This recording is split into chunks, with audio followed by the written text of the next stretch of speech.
Economics and Management Sciences. Hence, there will be another session after Professor Dr. Osman Bakar, which is session with invited respondents to share their responses, starting with Professor Dr. Mohamed Aslam.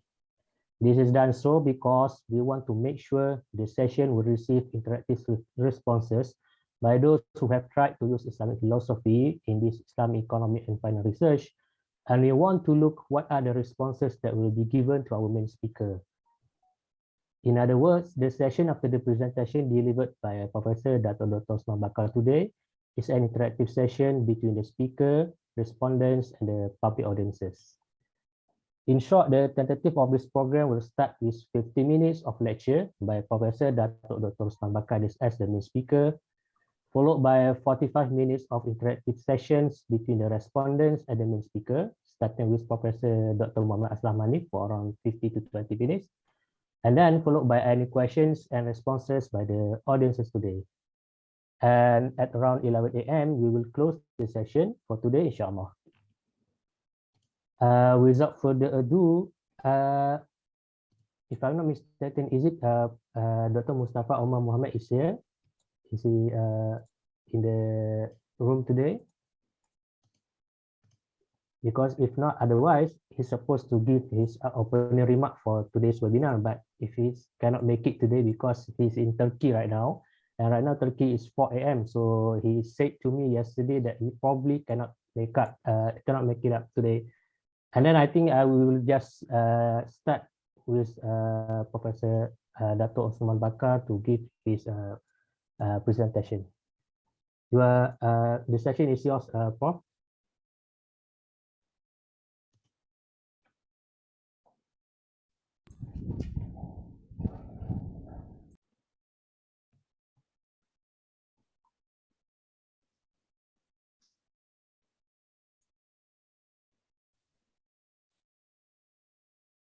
Bismillahirrahmanirrahim. Alhamdulillah Rabbil Alameen. Wassalatu wassalamu ala ashrafil anbiya mursalin Sayyidina Muhammadin wa ala alihi wa sahbihi ajma'in. Assalamualaikum warahmatullahi wabarakatuh. Dan selamat pagi, salam sejahtera. The moderator, Brother Omar, Professor Dr. Aslam, the Dean, the Dean of the Dean of the Kulliyah Economics and Management Sciences, the Director of the Center of Islamic Economics, and the President or the Chairman of the Friends of Center for Islamic Economics, and ladies and gentlemen, distinguished participants. First of all, we thank Allah Subhanahu wa Taala because of His blessing. We are able to organize, or rather to have this program today, and certainly as the Al-Ghazali Chair of Epistemology and Civilizational Studies and Renewal at ISTEC IIUM. First of all, I feel honored to be invited, and I'm also very happy that the chair is a part of the program by being a co-convener, and thanks to the Center for Islamic Economics for giving this providing this opportunity, and also for the Friends of Center of Islamic Economics. Now, the topic that has been agreed upon by the conveners is the epistemological relationships between philosophy and economics in Islamic civilization. This is a broad topic, and I hope to be able to bring up pertinent issues relating to the topic. Now, Brother Omar, I would like to request to share the screen for because I have prepared outlines of my presentation. Okay, sure, Dato. Yes. All right, let's see now whether.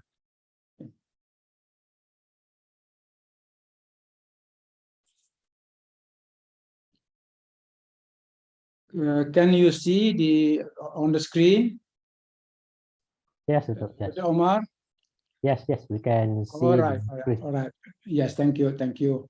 All right, yes, that is the title.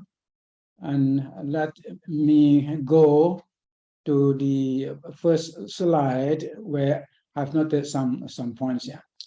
The outlines of my presentation. Now, it is my argument that economics in Islamic civilization before modern times deserves to be called Islamic economics.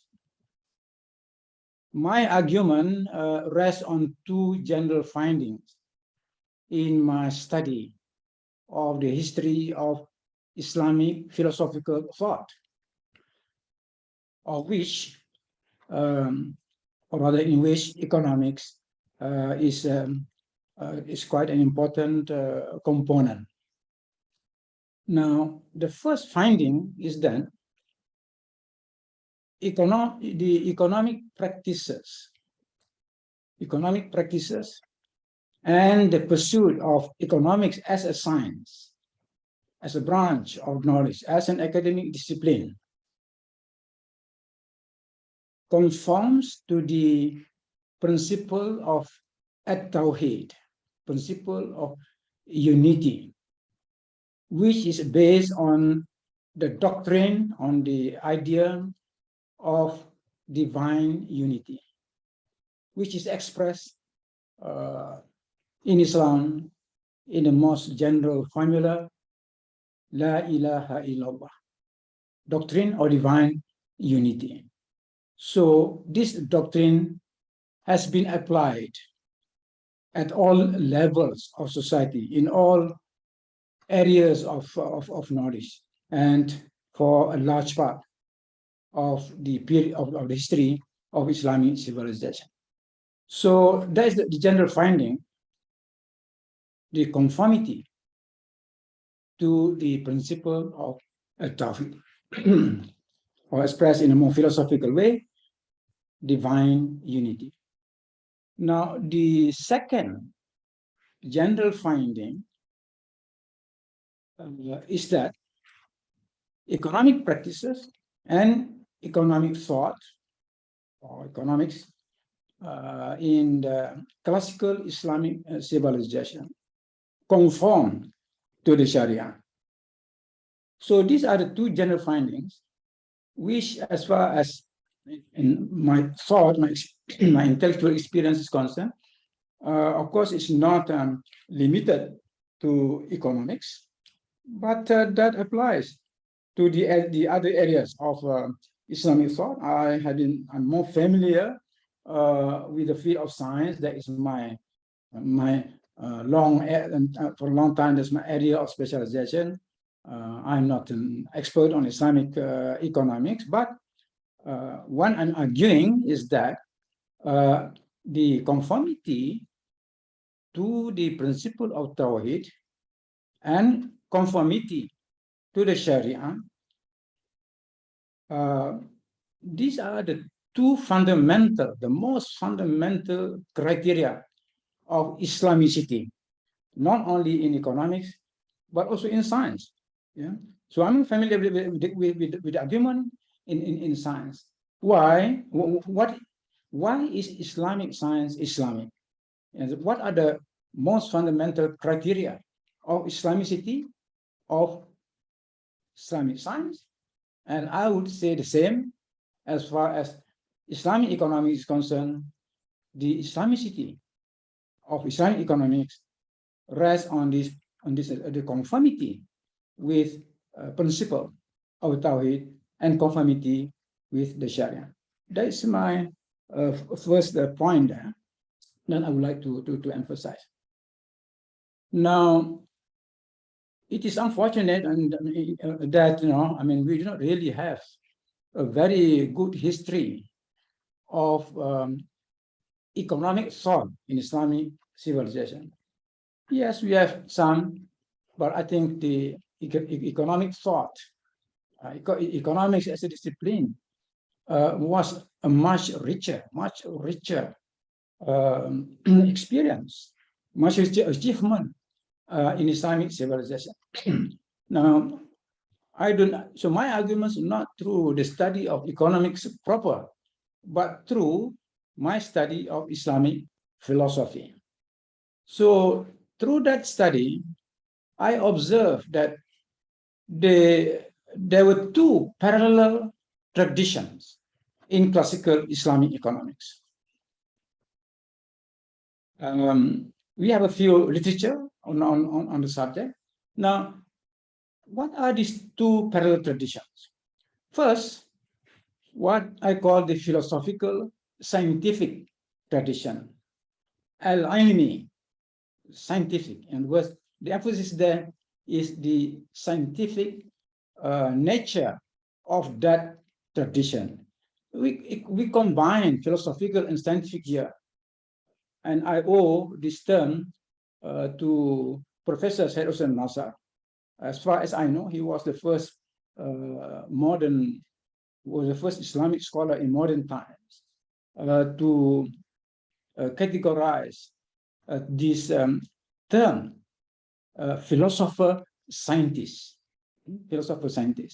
Why the two are combined? Because there have been a good number of scholars in classical Islam who combine the attributes of both philosopher and a scientist. But of course, in the case of the term coined by Professor Syed Hussain Nasar, the scientist and scientific, he was mainly referring to natural scientists. But the term scientific and scientist can be applied to social scientists as well, including the economists, right? So it is a very important tradition ever since the foundation of Baitul Hikmah in Baghdad. Since then, that tradition developed, prospered, and of course, the context changed over the decades, over the centuries, but the core of that tradition, stayed and existed until Ibn Khaldun, who acknowledged that philosophical scientific tradition.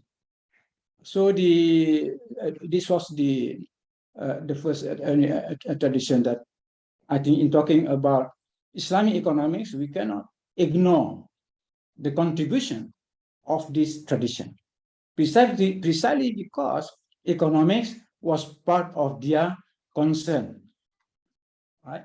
Now, there are two things here that I would like to mention here about this tradition, the philosophical scientific tradition, the shaping mind, the minds that shape that tradition.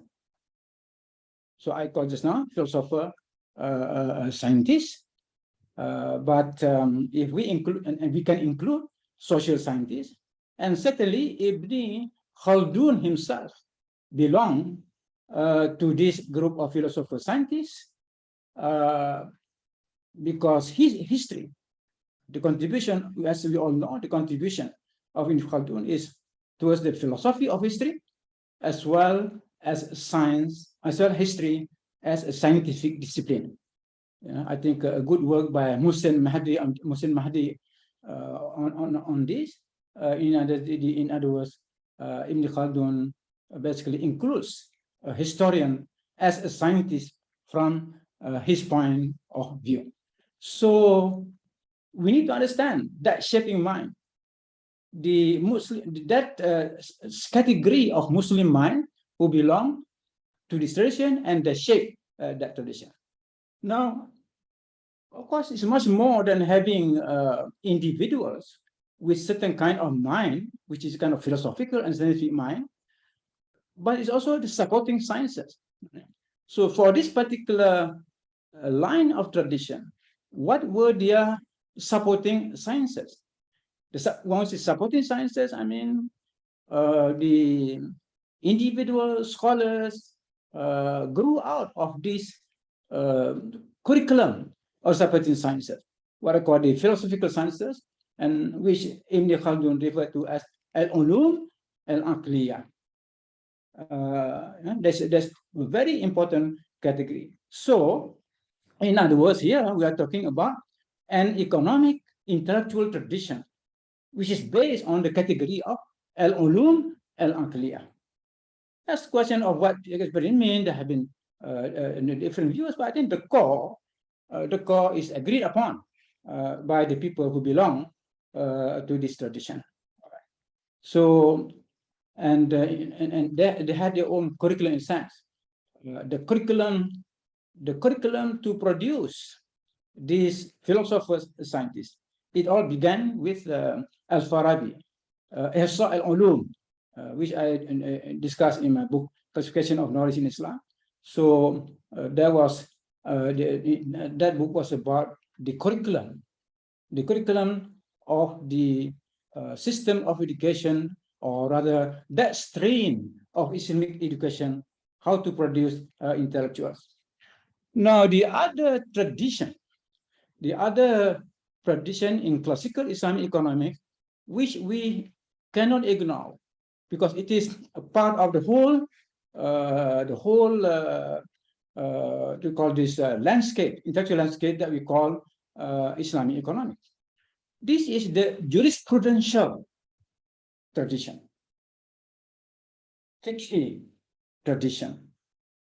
So the shaping mind here, the shapers of the Muslim mind that sustain this jurisprudential tradition were the jurists, al-fuqaha. And of course, we include here not just the scholars of ilm fiqh, but also usul fiqh. Right? Sorry, Prof.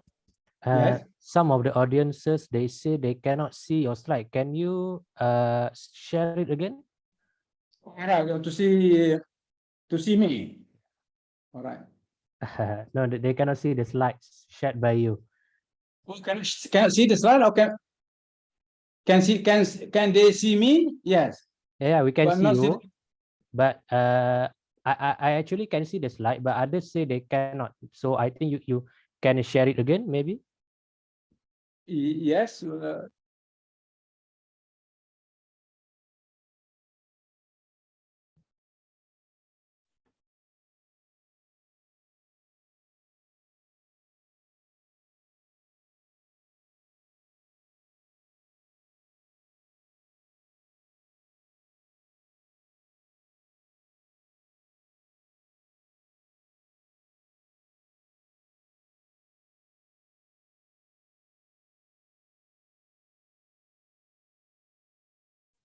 So you guys can see the slide right now.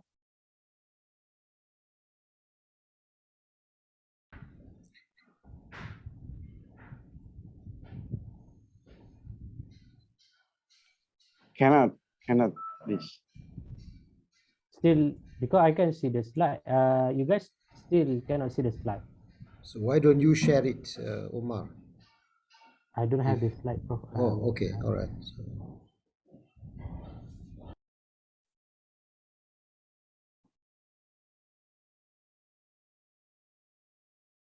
Brother Fauzan.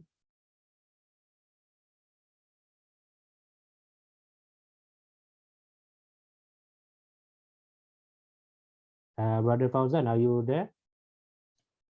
Yes, Brother Omar. Do you can see the slide? I can see the slide. But for those people who are using the handphone, they cannot see the slide.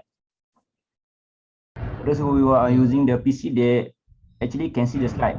no, I can't. I'm using PC. I can't see the slides. Oh, okay. Okay, I think maybe the setting or can you, or maybe, Did you hear all what I've said already? Hearing is no problem, Prof. Hearing is all right. Just that the slides All we right. can't see. So we can just Yes. hear you, no problem.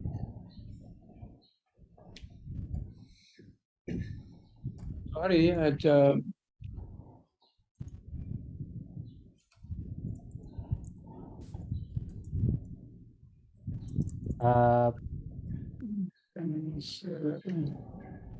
Osman Bakar, can you email me? Okay, now it's okay. Now I can see it. Okay. That's okay. Okay. All right. Yes, we can. Yes, we can now. Thank you. So Thank you, is Prof. that okay now? Okay, Prof. Yes. Alhamdulillah.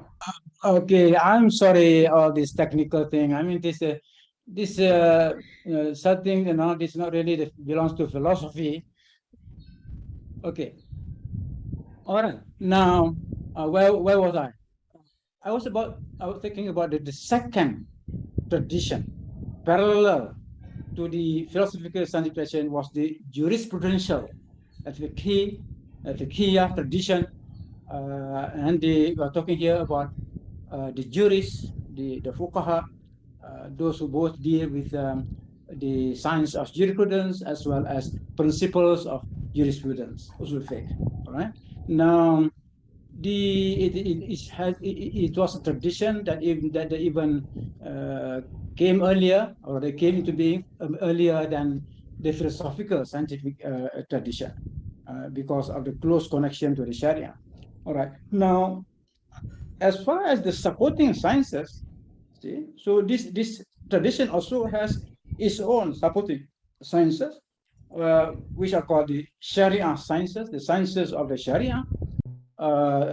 It's not used, the more popular term, of course, it's not really al-ulum al-naqliyah, because al-ulum al-naqliyah is more comprehensive than the Sharia sciences, because it also includes the Arabic language, the sciences. But insofar as we want to emphasize the manner, the approach, the method of acquiring knowledge in this particular tradition, it is naqli, because it's a sense of transmitted. It's based upon a revelation. The Quran is based on the prophetic hadith. It's based on the Arabic language. So it is much more general, broader than what we call the Sharia sciences, or sciences of the Sharia. So now, basically, for centuries, these two traditions developed alongside each other, parallel. But the parallelism was not absolute. Every now and then there were interactions between the two. They converse with each other. Right? They criticize each other. In the process, they also influence each other. So this is only to be expected in a civilization like Islamic civilization, which has a common basis, for all schools of thought. The schools of thought may quarrel on other things, but they all agree on certain fundamental truths. They all agree on the Quranic revelation, and they all agree on the Sharia, right? So the rest are matter of interpretations, differences in interpretation between the two. So precisely because of the commonality in the Quran and in the Hadith and in the Sharia, they often interacted with each other. I think that is the another point which I would like to emphasize in this presentation. In other words, Islamic economics, right? If you want to look at the at the whole picture of Islamic economy, Islamic civilization, we need to look at these two: philosophical, scientific, jurisprudential, and how they interacted in the history of Islamic thought. All right, let me go to the next slide.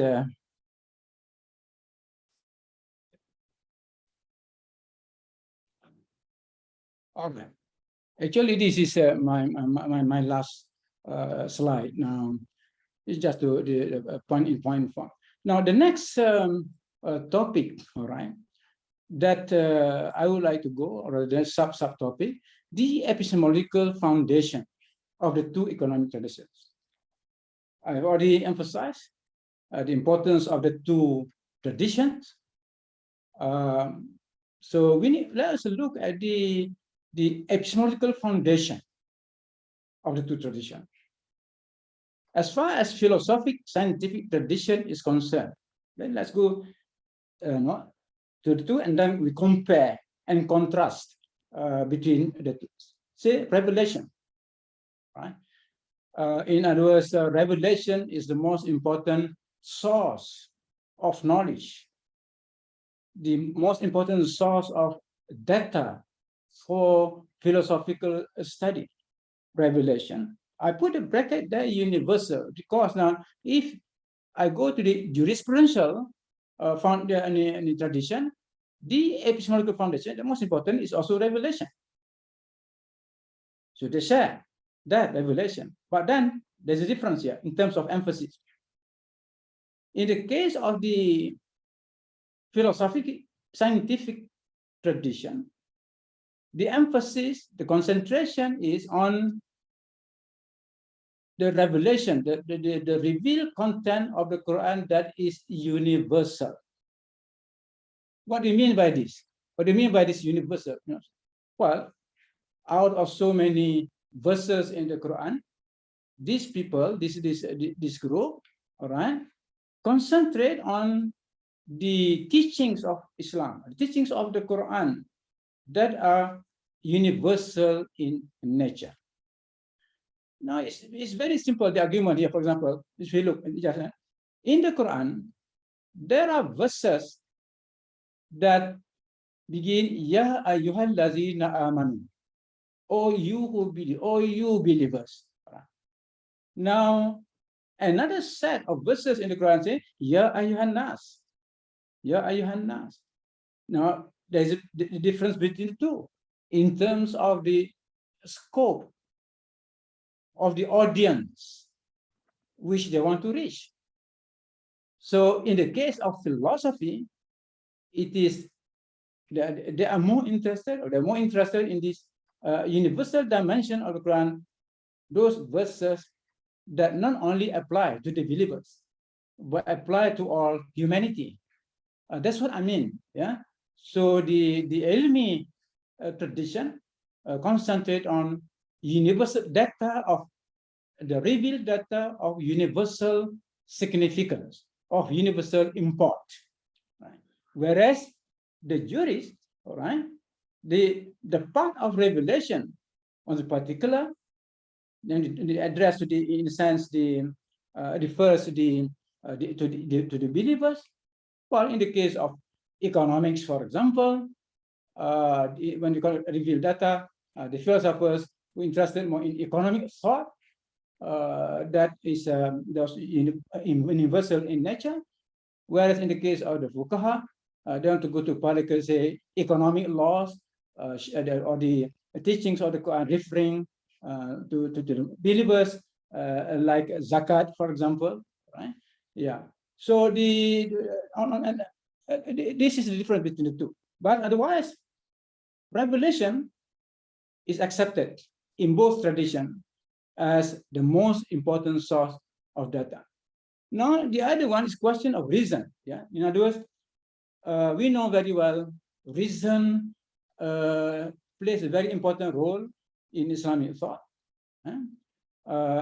Revelation and reason are not seen as something that are opposed to each other. On the contrary, reason and revelation is harmony between revelation and reason.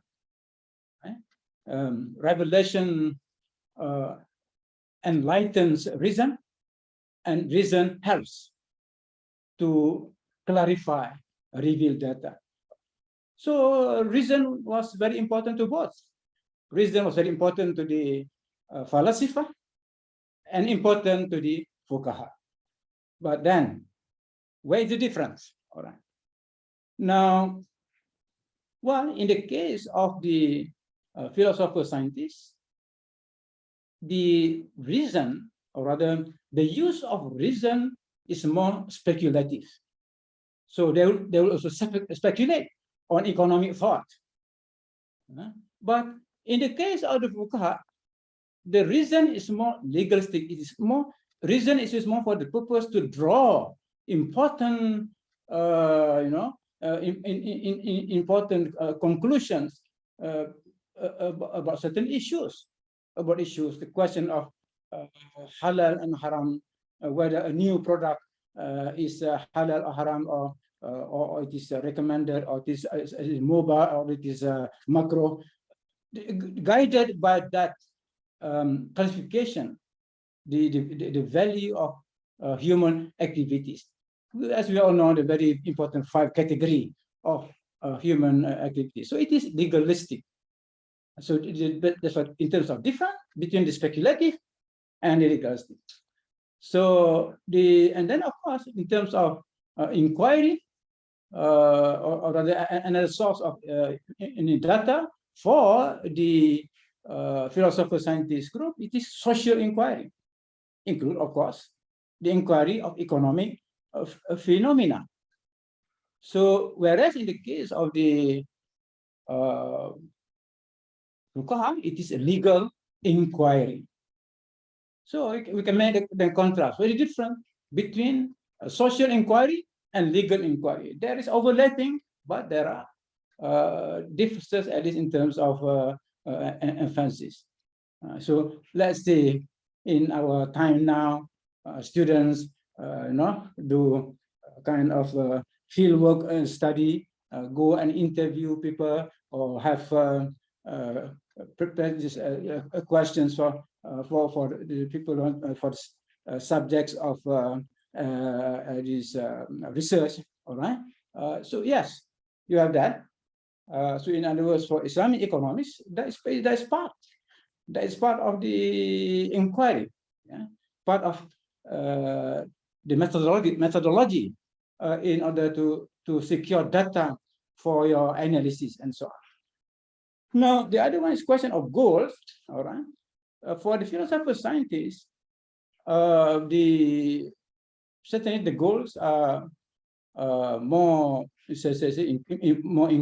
inclusive, more distant. All right. Let's say inclusive and more distant goals. That's what philosopher scientists. What I mean by inclusive is it is not only for Muslims, it is meant for non-Muslims, especially for non-Muslims who live in Muslim society, who live among the Ummah, and distant here in terms of the time. In other words, we can talk about what our goals of economic system 10 years from now, something like that. In other kind more of futuristic studies. But for the fuqaha, that is the thing is right now. What is the solution to the problem right now? It's not to wait. It is not the perspective of fiqh, of the usul fiqh, to talk about the problems 10 years from now. It is problems that need immediate solution. As you see, these are some of the similarities and differences between the two in terms of epistemological foundation. All right, next thing that I would like to talk is, all right, what and where can philosophy contribute to economics? What and where can philosophy contribute to economics? What's the first, before I answer some questions, now the it is important to emphasize that as far as the philosophical tradition is concerned, economics was a part of practical philosophy. Since Al-Kindi, Yusuf Al-Kindi, since his research at Baitul Hikmah, where he reproduced the Australian classification of philosophy. So one philosophy consists of ethics, economics, and politics. Of course, economics was known by the term, but the term tadbir al-manzil. So ilmu tadbir al-manzil. Literally, it means this household the governance, household governance or management, tadbir. Yes, it was a part of and the other one is politics. So in Islamic philosophy, ethics, economics, and philosophy were very, very closely interrelated, and it was the way it was the mind, that philosophy mind always look at the three.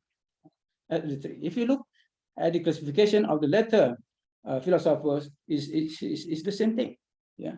So, and actually that was as developed by the Muslim. It was transmitted to the Latin world, and certainly it was known to Roger Bacon, who studied in the Andalusia, went back to Oxford, taught at Oxford. So the Oxford tradition, where ethics, politics, and economics always go together, is very much, has been, in a sense, inherited from the Islamic intellectual tradition. Now, yes. Well, I think Brother Omar, distributed my paper in which I talk about economics as a science, and certainly these 4 points here. I'm looking at the epistemological structure of economics as a science, and this is where philosophy can contribute a lot. Right. First, in terms of the definition of subject matter, because the first element in that epistemological structure of science is the subject matter. It must be well defined. Now, as far as we had in Islam, right, the philosopher scientists use the word tadbir al-manzil. That is the household management, or say domestic economics, basically.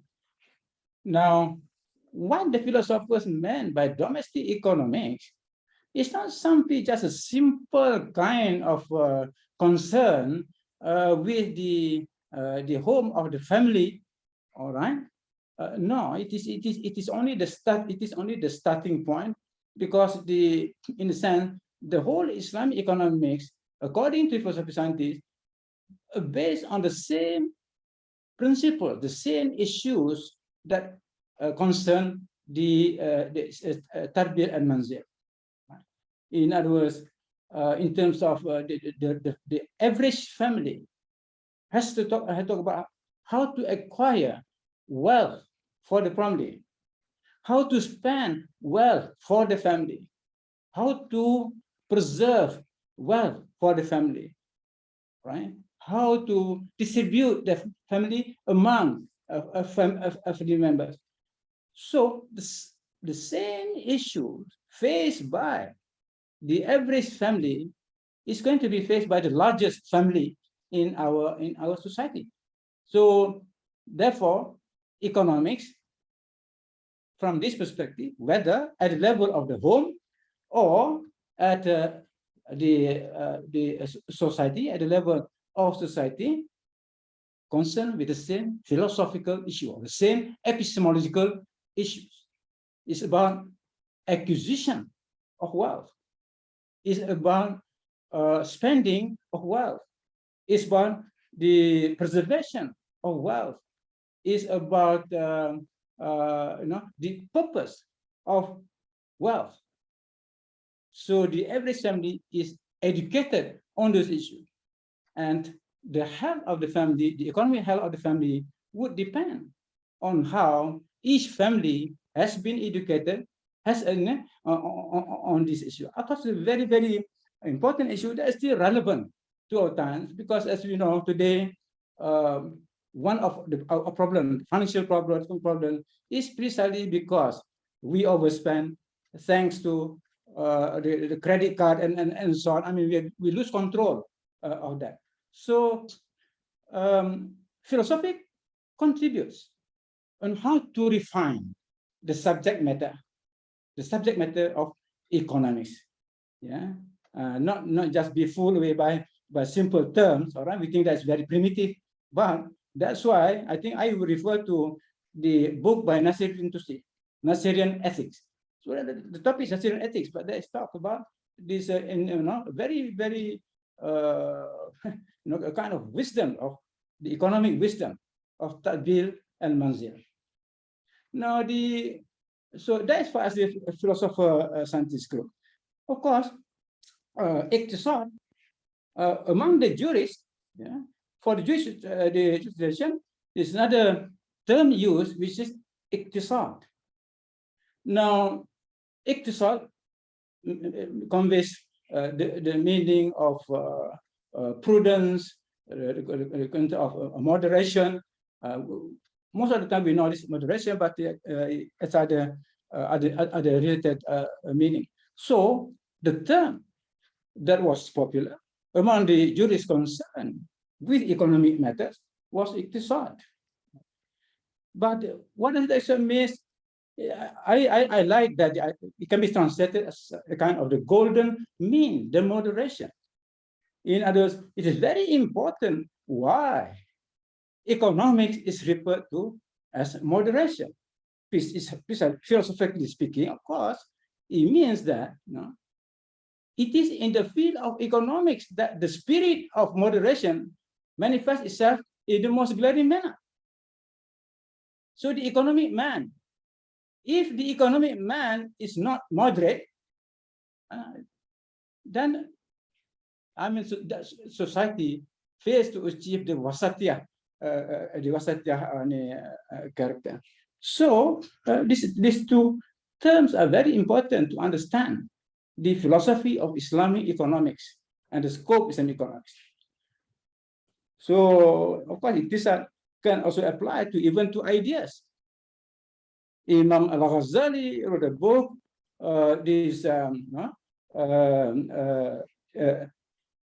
Iqtisad fil Antiqad, means the golden mean, the moderation, even in matters of belief, let alone in matters of human action.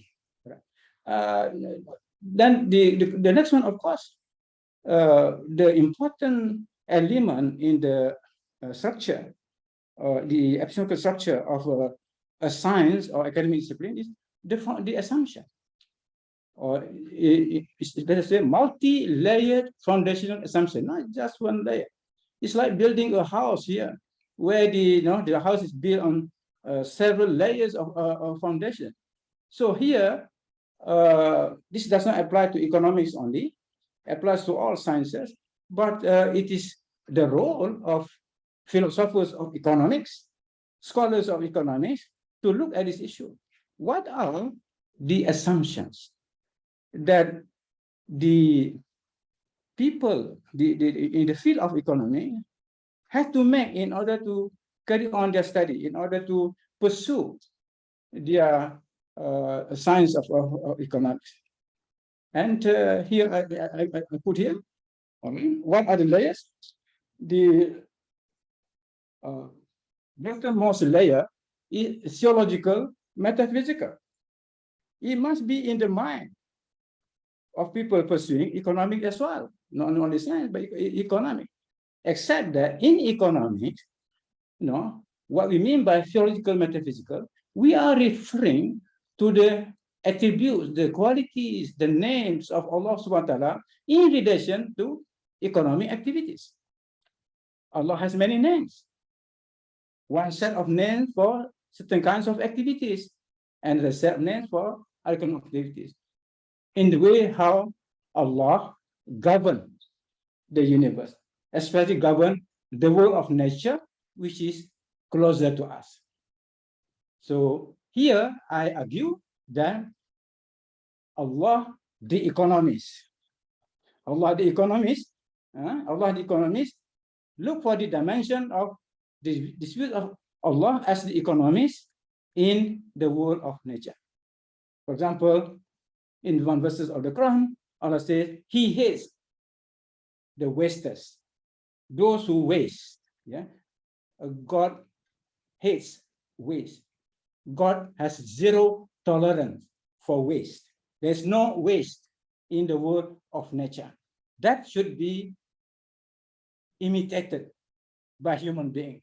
The same the spirit. That's what I mean by theological metaphysical. This is something I would like some of you to do research on this, to come up. What are the theological metaphysical foundation of Islamic economics? Now, the other one is cosmological, which of course is important because nature is a source of wealth. We create wealth, but before that, we have to face, we all accept that nature is a source of wealth. And today, of course, people, the greedy people now monopolizing nature as a source of wealth to the point of destroying that. So that is a very important assumption. What the assumption? Of course, the verses in the Quran, for example, Allah SWT has subjected nature, Sahara, subjected nature to human use. But that use of nature as a source of wealth must be based on certain ethical principle. So this is again, scholars in the field of Islamic economics have to look, and now, of course, it is an issue, precisely, because many people, the greedy people, the powerful people, just the minority, they are not the majority, they are transgressing against the laws of nature, creating ecological imbalance, ecological destruction even. So therefore, this is important, closely related to economy. In my recent talk in another platform, I refer to the question of hudud. Yes, hudud in the human society refer to a number of things, but there's another things which people transgress, and therefore they transgress against the hudud of law, or the hudud of Allah Subhanahu wa Ta'ala. Nature operates according to hudud, meaning just simply limits. Yeah, natural phenomena all have limits, and if we transgress against those limits, we are going to receive the evil consequences from that. Now, the other one is the anthropological assumptions, especially who is man, because man is the actor. When we talk about economics, we cannot separate that from our assumptions about man. Who are we? So I talk about our assumption is must be multidimensional, that human being is body, mind, soul, and heart, all right? And therefore the non-physical dimensions or components of the human being that must be stated in the study of economics, because the non-physical factors influence our behavior, influence our economic behavior, both as an individual and as society. Now, the other one is, of course, ethical, what's called rational ethics, the akhlaqiyah, all right? That also, what are Islamic principles of ethics that must be stated. And for the philosopher scientist, that's why when it comes, and they always discuss ethics in relation to economics and politics. And the other one, of course, socio-economic principle is that, yeah, which is another range of assumptions that we have to make before we can pursue our studies of economics. And in my article that has been distributed, I quoted that verse that referring to the, for example, that spending is something almost regarded as necessary from the perspective of the Quran. When one can say the spend in good times as well as in bad times, which means that spending is a very important economic principle from the perspective of the Quran. Is a kind of that the spending promotes economic activities. Now the other one is methods of study. The third element is methods of study. How to study economic phenomena, how to study economic objects, and from the perspective of Islamic philosophy, we have called integral methodology, pluralistic methodology, where not just one method of study is used. This kind of logical, what is known by the philosophers as logical. What the philosophers mean by logical, that would cover analysis, that covers synthesis, covers the analogies. The Islamic logic provides the material, or rather the guidelines for methods of study. And there's also mathematical studies to use mathematical model and so on. Even in Islamic, Al-Kindi, whom I mentioned, is known to have adopted mathematical study or the mathematical approach in his study, mainly in natural science. But the point is, mathematical method is important. I know a little bit about mathematical methods that have been used in the modern economics. They are, of course, empirical. So all these could be used together in the one particular issue of economics to do research, for example. So now the Islamic University is encouraging interdisciplinary method. What is interdisciplinary study? Well, what is most important is precisely the question of different methods being employed, and without those methods contradicting each other, but rather they complement each other. So it's not just having different disciplines involved, but also having different methods of study. Nowadays, when we talk about interdiscipline, the only people talk about the different multi-disciplines. A number of disciplines get together, but the method used in all disciplines is the same, the so-called scientific method or empirical method. I don't mean that. It's not that. Yeah. Now, the other one, of course, the question of definition of goals. It's very interesting in this philosophical thesis on the economies, on economics. First of all, it's the preservation of family. In other words, what is the purpose? What the goal of economics? Is to preserve the family. And then we can relate that to the Maqasid al-Sharia, right? Because preservation of family is related to the preservation of the lineage, yeah, Naslun. Now, of course, the race, yeah. Of course, I'm not talking about how race is understood in modern polemics about race. I mean, but we have to look at from the Islamic point of view. All right. In other words, there is nothing wrong in itself. And it is something important, and that one, of course, nation. So preservation of family, race, and nation, that is accepted in the definition of economic goals as far as the philosopher scientists are concerned. I think there's another last one. It's not this one, another one. Yes. I come now to the last bit of my presentation. The future of jurisprudential and scientific economics. while in modern times, the jurisprudential economics survives better than the Islamic scientific economics, because in modern times the scientific economics basically is what the modern West has produced, and that's why we have the Islamization of and the Islamization of economics, precisely of that problem.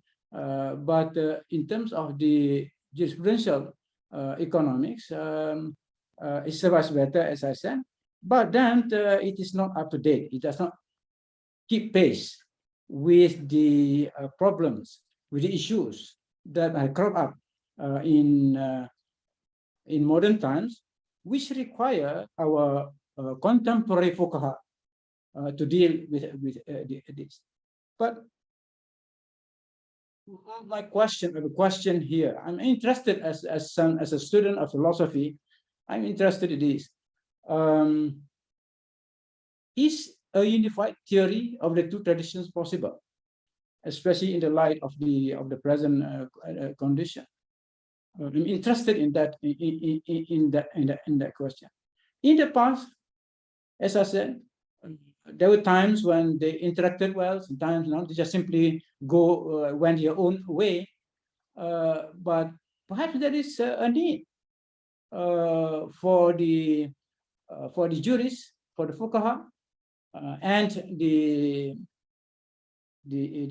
economists, and also, of course, from the perspective of the philosopher, scientist in Islamic economics, we can perhaps talk to each other. Now, let us explore how can we conceive of a theory that will bring us the two groups closer together. If we cannot synthesize, at least we come closer together. And when I reflect on this issue, then I see maqasid al-sharia as a possible unifying factor.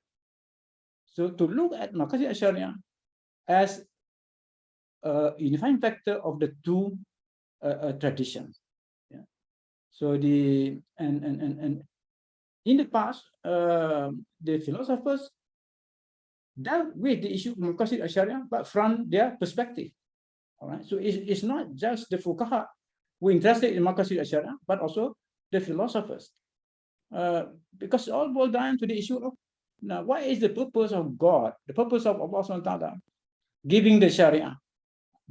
What are the purposes of the sharia as far as the Quran is concerned, as far as the Prophet hadith are concerned? So that question was of interest to both the fuqaha and the philosophers, and therefore the issue of maqasid, to look at all the maqasid, would be a welcome thing. Inshallah, I don't have the answer right now, but I thought it's an important question for us to consider. So thank you very much. That's my presentation for this morning. Assalamualaikum warahmatullahi wabarakatuh. Waalaikumsalam warahmatullahi wabarakatuh. Thank you very much for your enlightening presentation, Prof. Dr. Osman Bakar.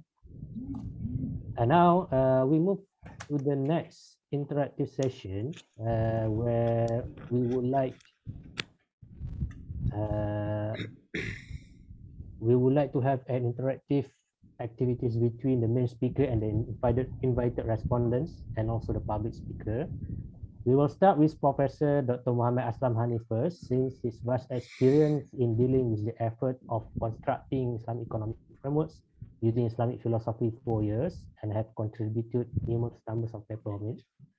And for anyone else, if you would like to ask question and also to inquire to Professor Dr. Osman Bakar, you can do so by either raising your hand in the Zoom application, or you can put your question in the chat box. Okay, Prof. Aslam, you are the session is yours now. Right. Bismillahirrahmanirrahim. Alhamdulillahi Rabbil Alamin. Wassalatu wassalamu ala ashrafil anbiya'i wal mursalin wa ala alihi wa sahbihi ajma'in. Assalamualaikum warahmatullahi wabarakatuh. Very good morning to everyone. Thank you, Brother Wan Omar, for organizing the session today. I think we have been talking about this for a long time, and I'm very happy that the friends of CIE, together with the Al-Ghazali Chair at ISTEC IIUM, convene this session. I think it's a long time overdue and something that I have been looking forward to. Thank you again to Prof. Osman for making his presentation. And I think, from a point of view of train of thought, I really am totally, with Prof. Osman on the main argument that he has made in his presentation, and that is, it's very important for us to talk about this relationship of philosophy and economics. So I'm not going to argue, as I've mentioned this to some people before. There is a quotation by University of Chicago economist George Stigler, who once made a comment that any discussion of philosophy should be made by those who have reached the age of 60.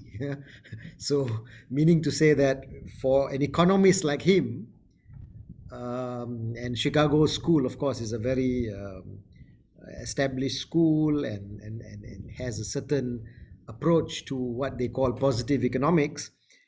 To him, discussions on philosophy should only be done by people who have retired, and I don't agree with this, because I think as far as Islamic economics is concerned, I agree with Prof. Osman that I don't think we are able to really move genuinely forward without this interaction of philosophy, economics, and even history, so that we develop the foundations. And then, as mentioned by Brother Wan Omar, I've been talking about these foundations for a long time. So I'm very happy that Prof. Osman has been able to share with us his views. I'm giving a few comments on the article. I hope everybody will have a chance to read, or if you've already read it, and then make a few comments on maybe ways that we need to think about to move forward. And I'm going to do the comments in the form of, I'm going to make a statement which is basically coming from the article, and then I will try to maybe point out my understanding of the reality that we are in.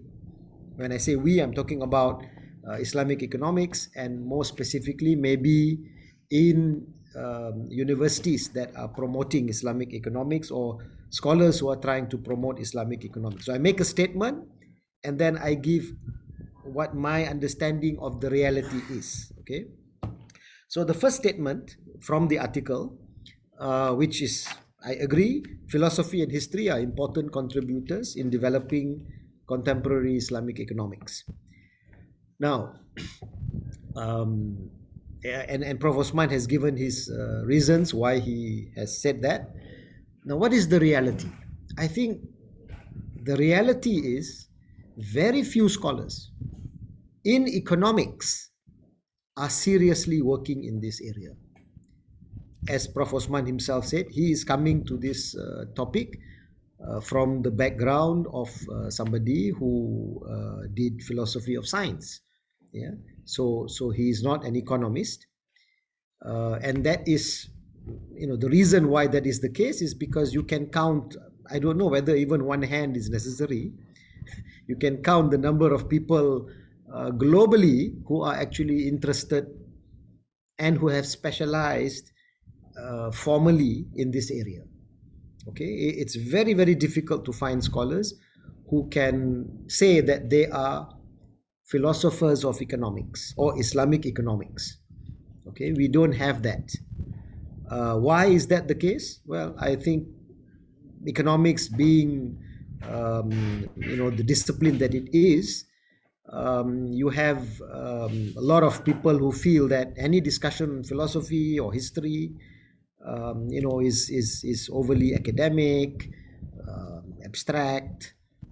And today, of course, everybody's talking about being practical, and they want to show the practice, and therefore these areas do not get sufficient attention, not only in Malaysia, not only in Muslim countries, but globally.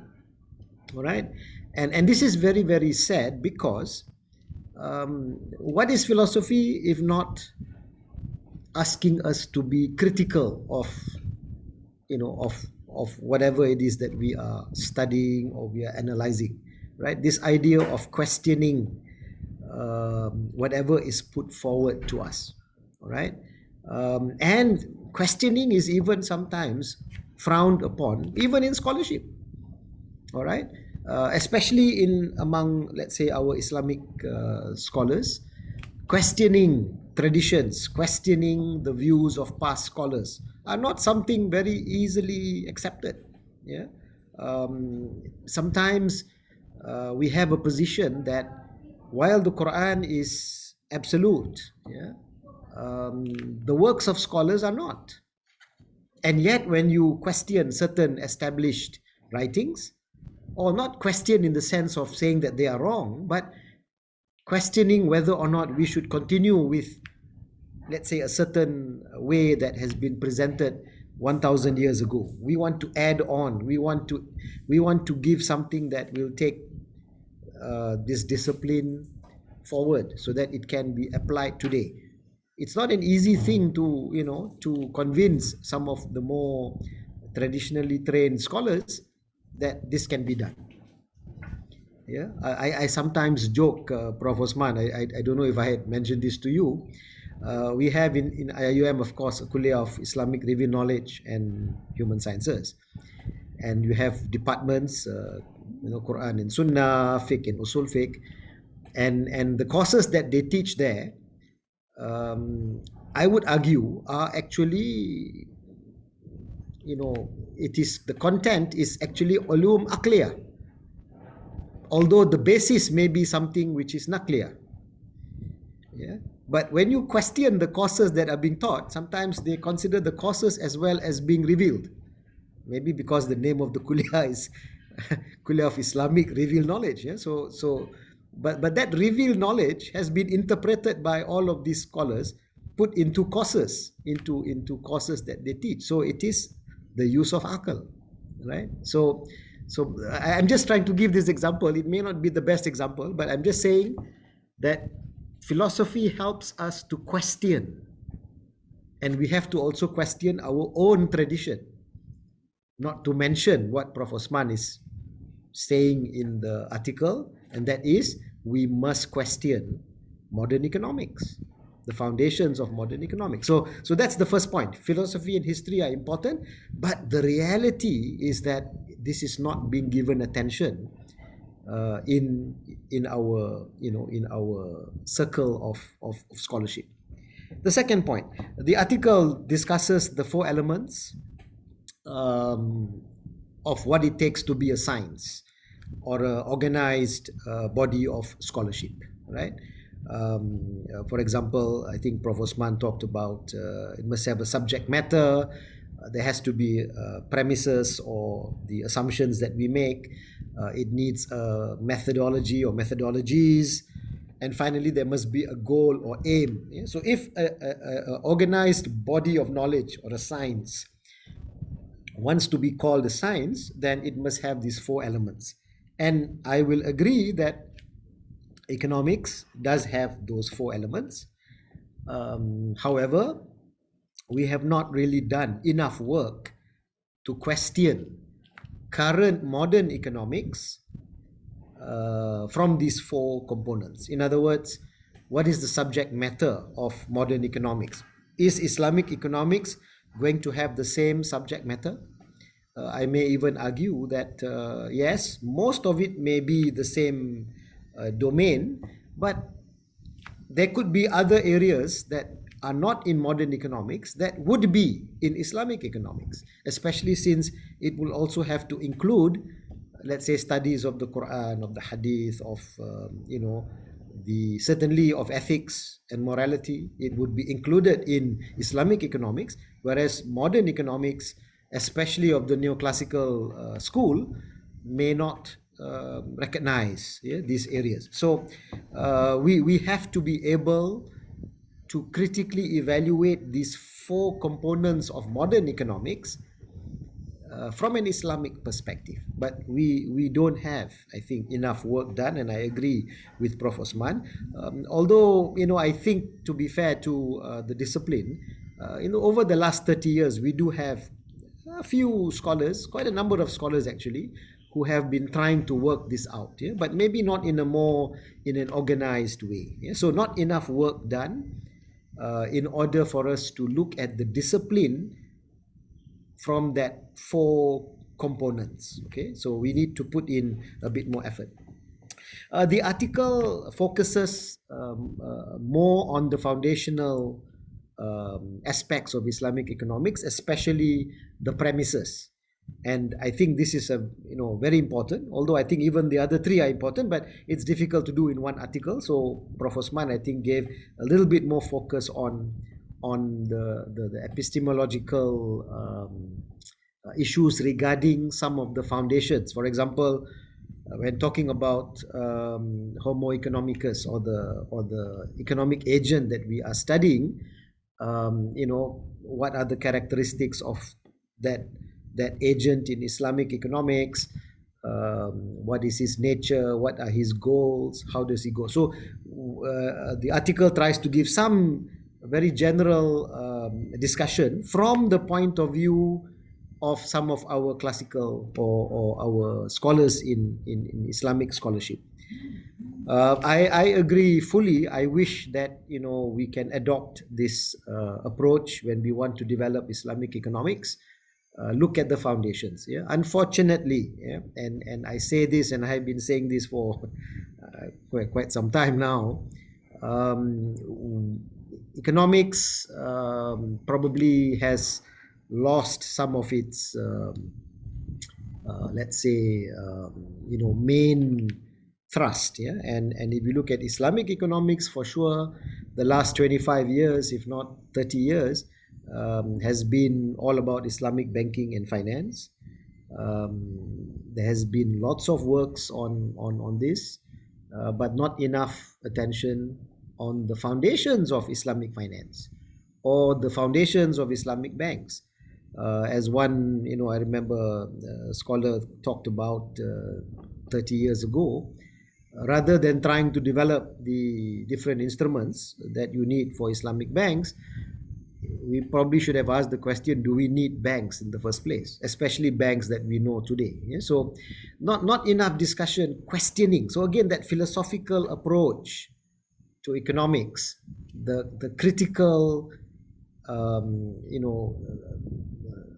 ones that are asking those foundational questions are not there. So we tend to accept what is given, and then we try to do some modification here and there. Prof. Osman mentions it very clearly in the article. There needs to be a critical examination of the epistemology of Western economics and finance. And actually, if for those of you who are in the Islamization of knowledge discourse, you will appreciate that this is exactly what IOK talks about. It has to look at the epistemology of the discipline that we are talking about. And in this case, of course, we are talking about economics and finance, right? So the reality of it is, just as we said just now, a serious lack of attention. Okay. Everyone agrees that the Quran and the Hadith are, the references to Islamic economics. But what does that mean in terms of developing your discipline? I think that's where things don't develop as much as we like. I like to explain it like this. Everything goes back to the Quran or to the Hadith or to our views of the scholars. But if you're looking at the Quran or even the Hadith for that matter, you will not get details of economics.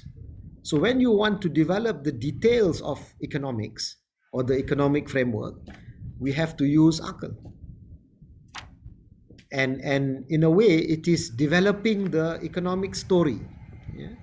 You have verses of Quran, you have hadith, but you need to develop the story in order to talk about areas of economics. That requires akal, right? And as Prof. Osman mentioned, that developing the story requires us, to know about the philosophical areas, ontology, epistemology, the value framework or axiology. That needs to be developed. How you develop the framework requires the use of akal, but with reference to revelation and of course the universe, with the use of akal. And I think that is where we have yet to develop this ability to critically examine Western economics. The fifth statement, Prof. Osman calls for a major program to develop these foundations. All right, and I'm fully in agreement with him. What is the reality? I don't think there exists this program.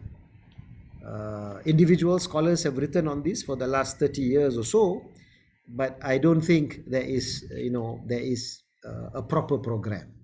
And if you don't have a proper program, I don't think these foundations can take root, because if you leave it to the market, so to speak, these areas are not going to be given attention.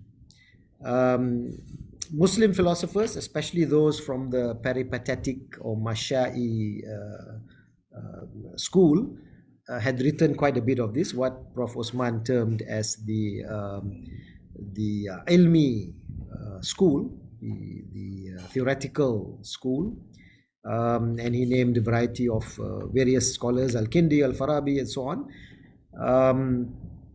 How many of our economists today have done studies on these scholars? Prof. Osman has done it, but he was doing it as a philosopher of science, as somebody interested in Islamic philosophy, Islamic thought. But how many Islamic economists would do this as a study in order to find what these scholars said about economics? A handful, a handful. You don't really have many scholars interested in this. So it's just lacking in our scholarship. Seventh point, and I have just two more points before I do some conclusions.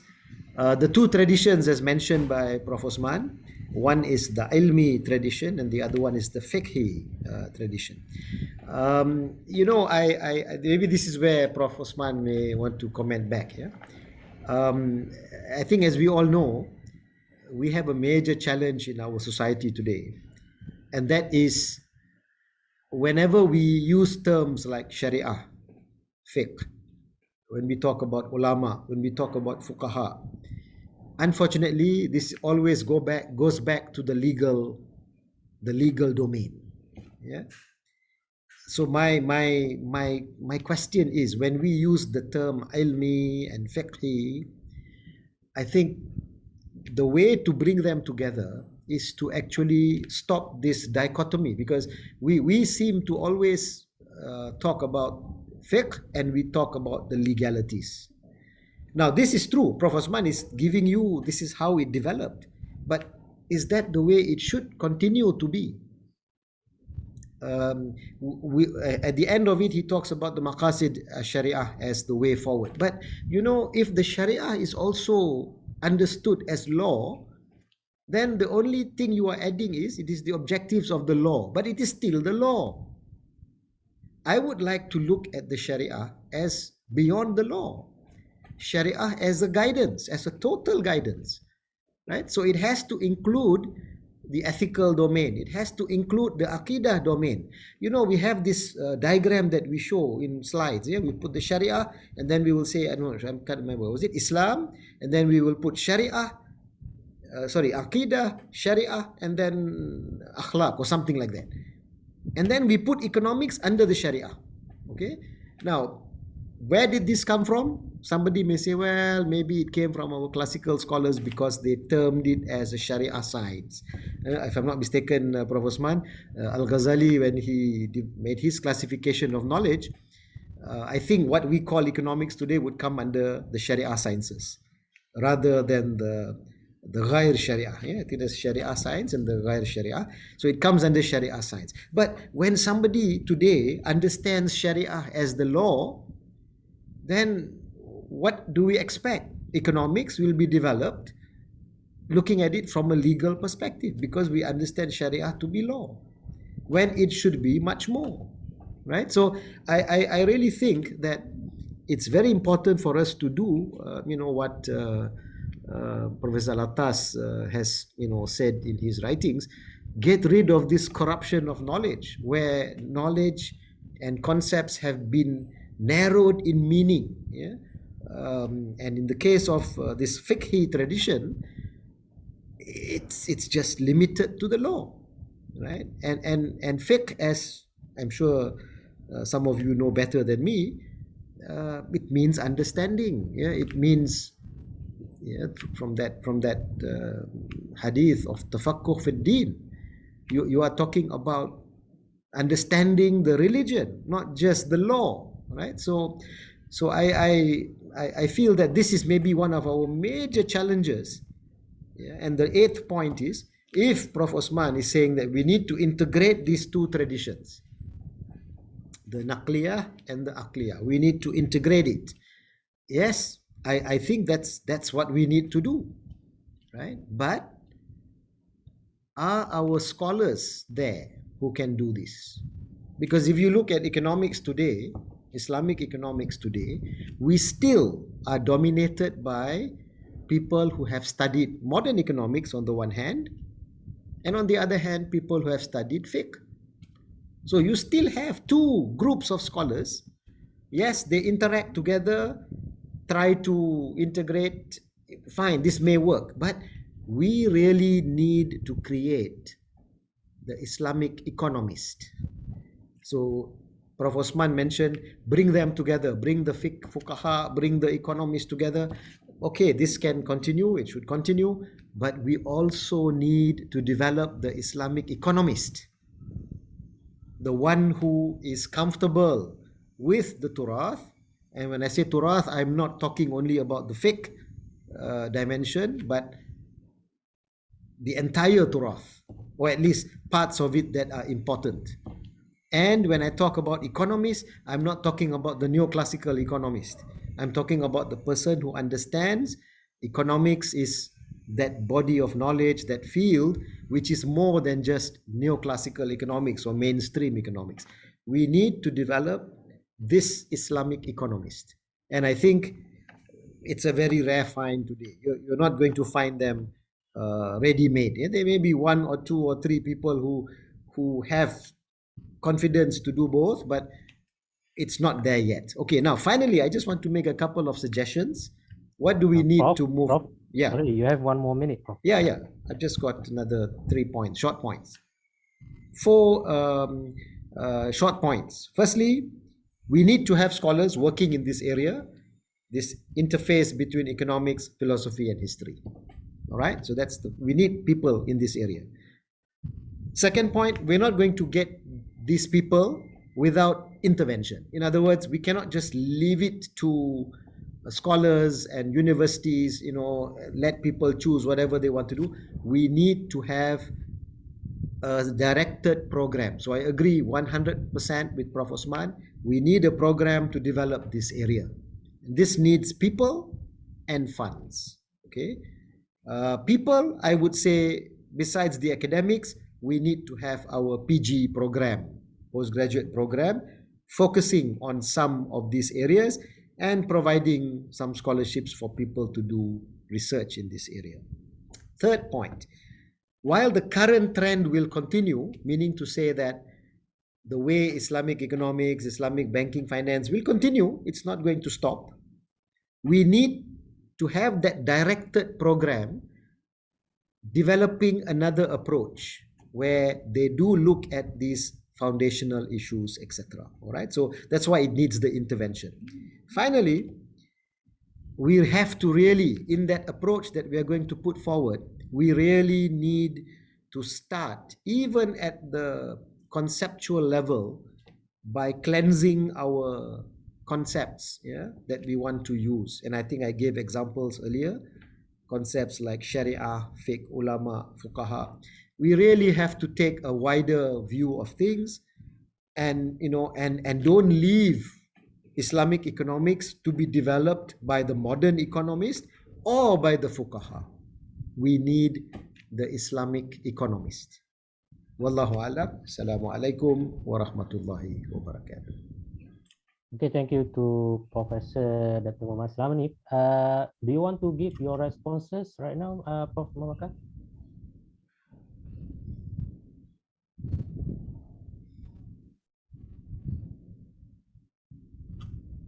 Hello, brother moderator. You want me to respond now, or you I want don't to know. gather the responses and questions first, or you want to give your Yeah, I think better to listen to the other comments, and then I just, you know. Okay, respond. I see Dr. Mayudi raised his hands. Yeah, you can ask your question, Dr. Mayudi. Bismillah. Assalamualaikum warahmatullahi ta'ala wabarakatuh.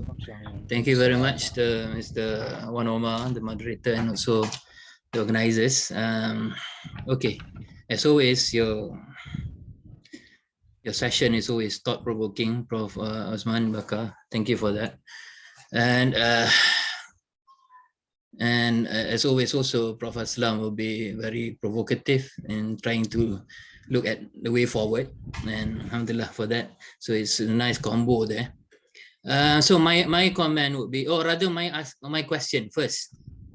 I'm referring to your first very point. This is referring to your general findings.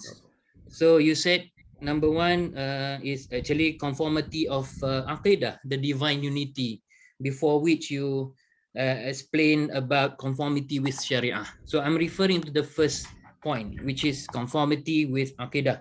And this is your two fundamental criteria of Islamicity in anything that we do. This is what I understand from the very 2 minutes of your presentation.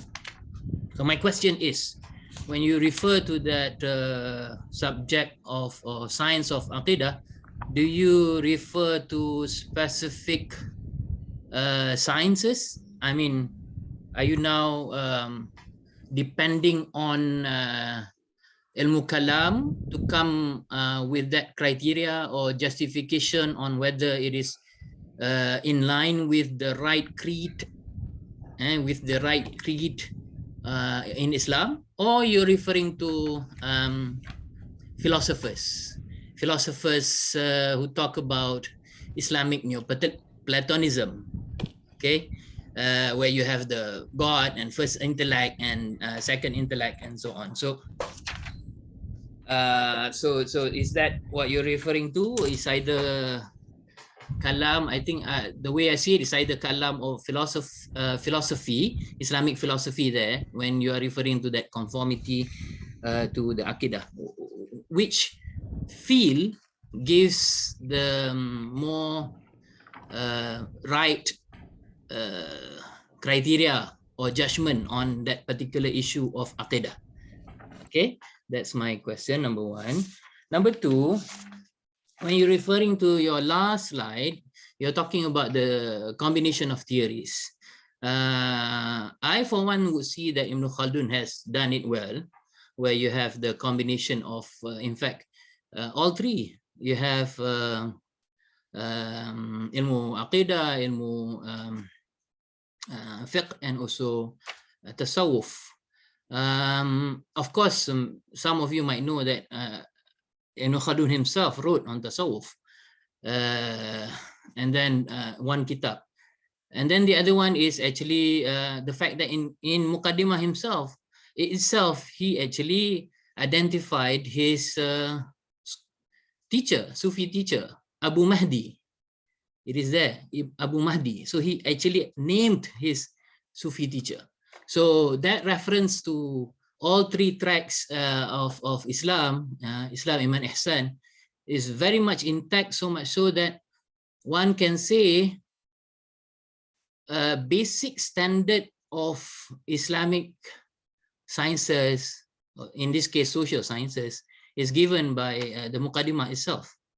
So by referring to the right figures, for instance, Imam Al-Ghazali himself, he has exposed to all three, and he has contributed in all three, including Mantiq, in Qistas, in Mi'yar.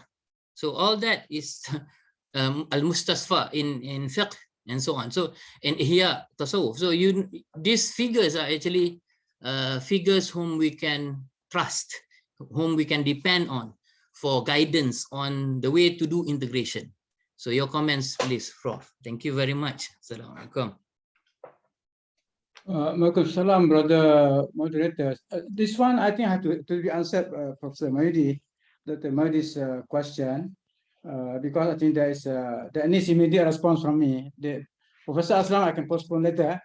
Now, yeah, basically, there are two questions here. Yeah, one concerns the Aqidah. No, actually, Brother Mahdi, I select words very, very carefully.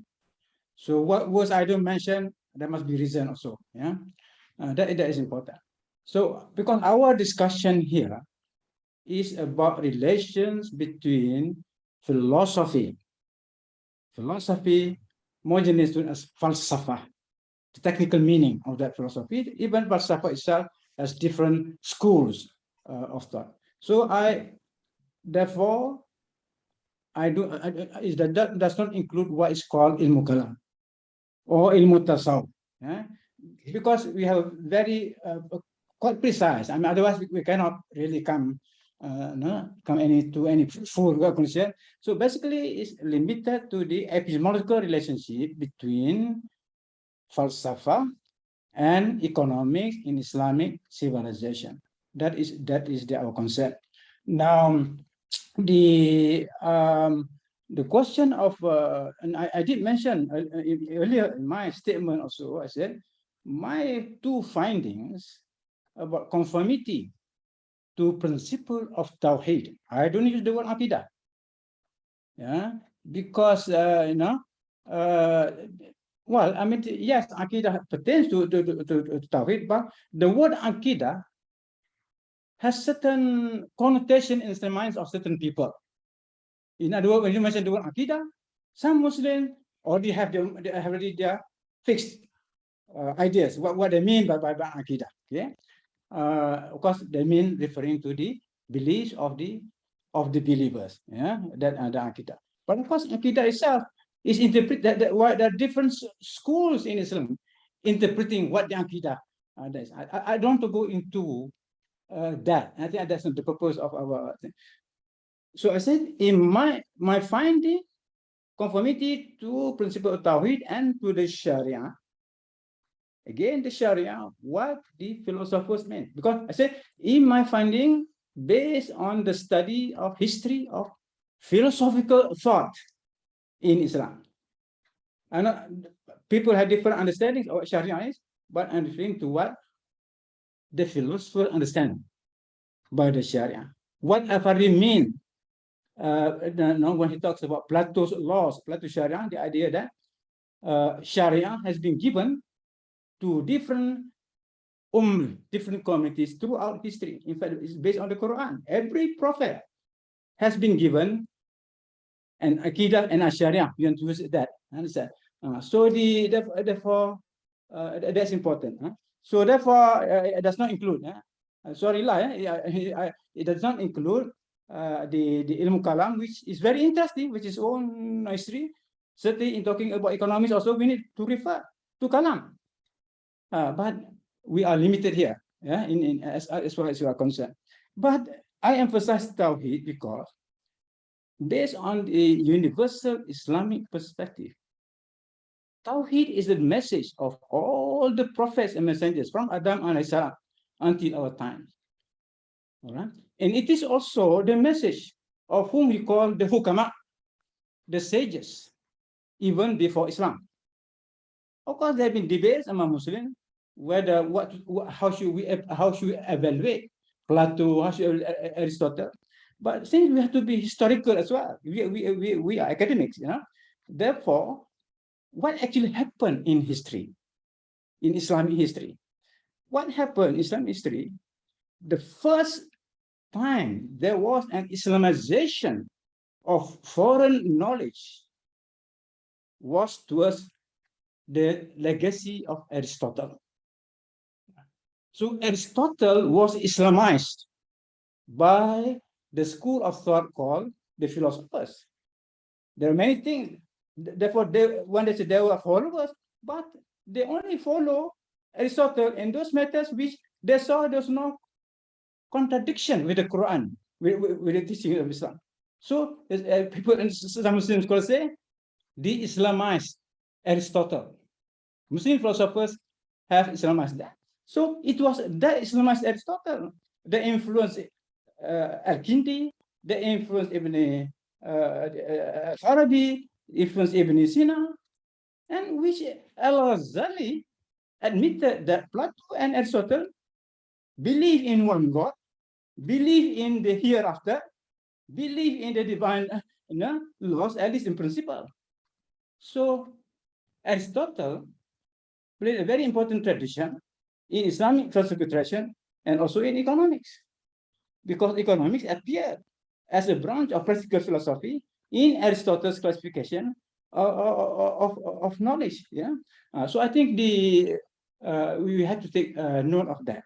The second point about the question of Ibn Khaldun, yes, but I quoted Ibn Khaldun not about all what he said, because many things, of course, he said in the Muqaddimah. There are many things that we should learn from Ibn Khaldun, but of course, my interest in this discussion today is both his position as a philosopher, scientist, right?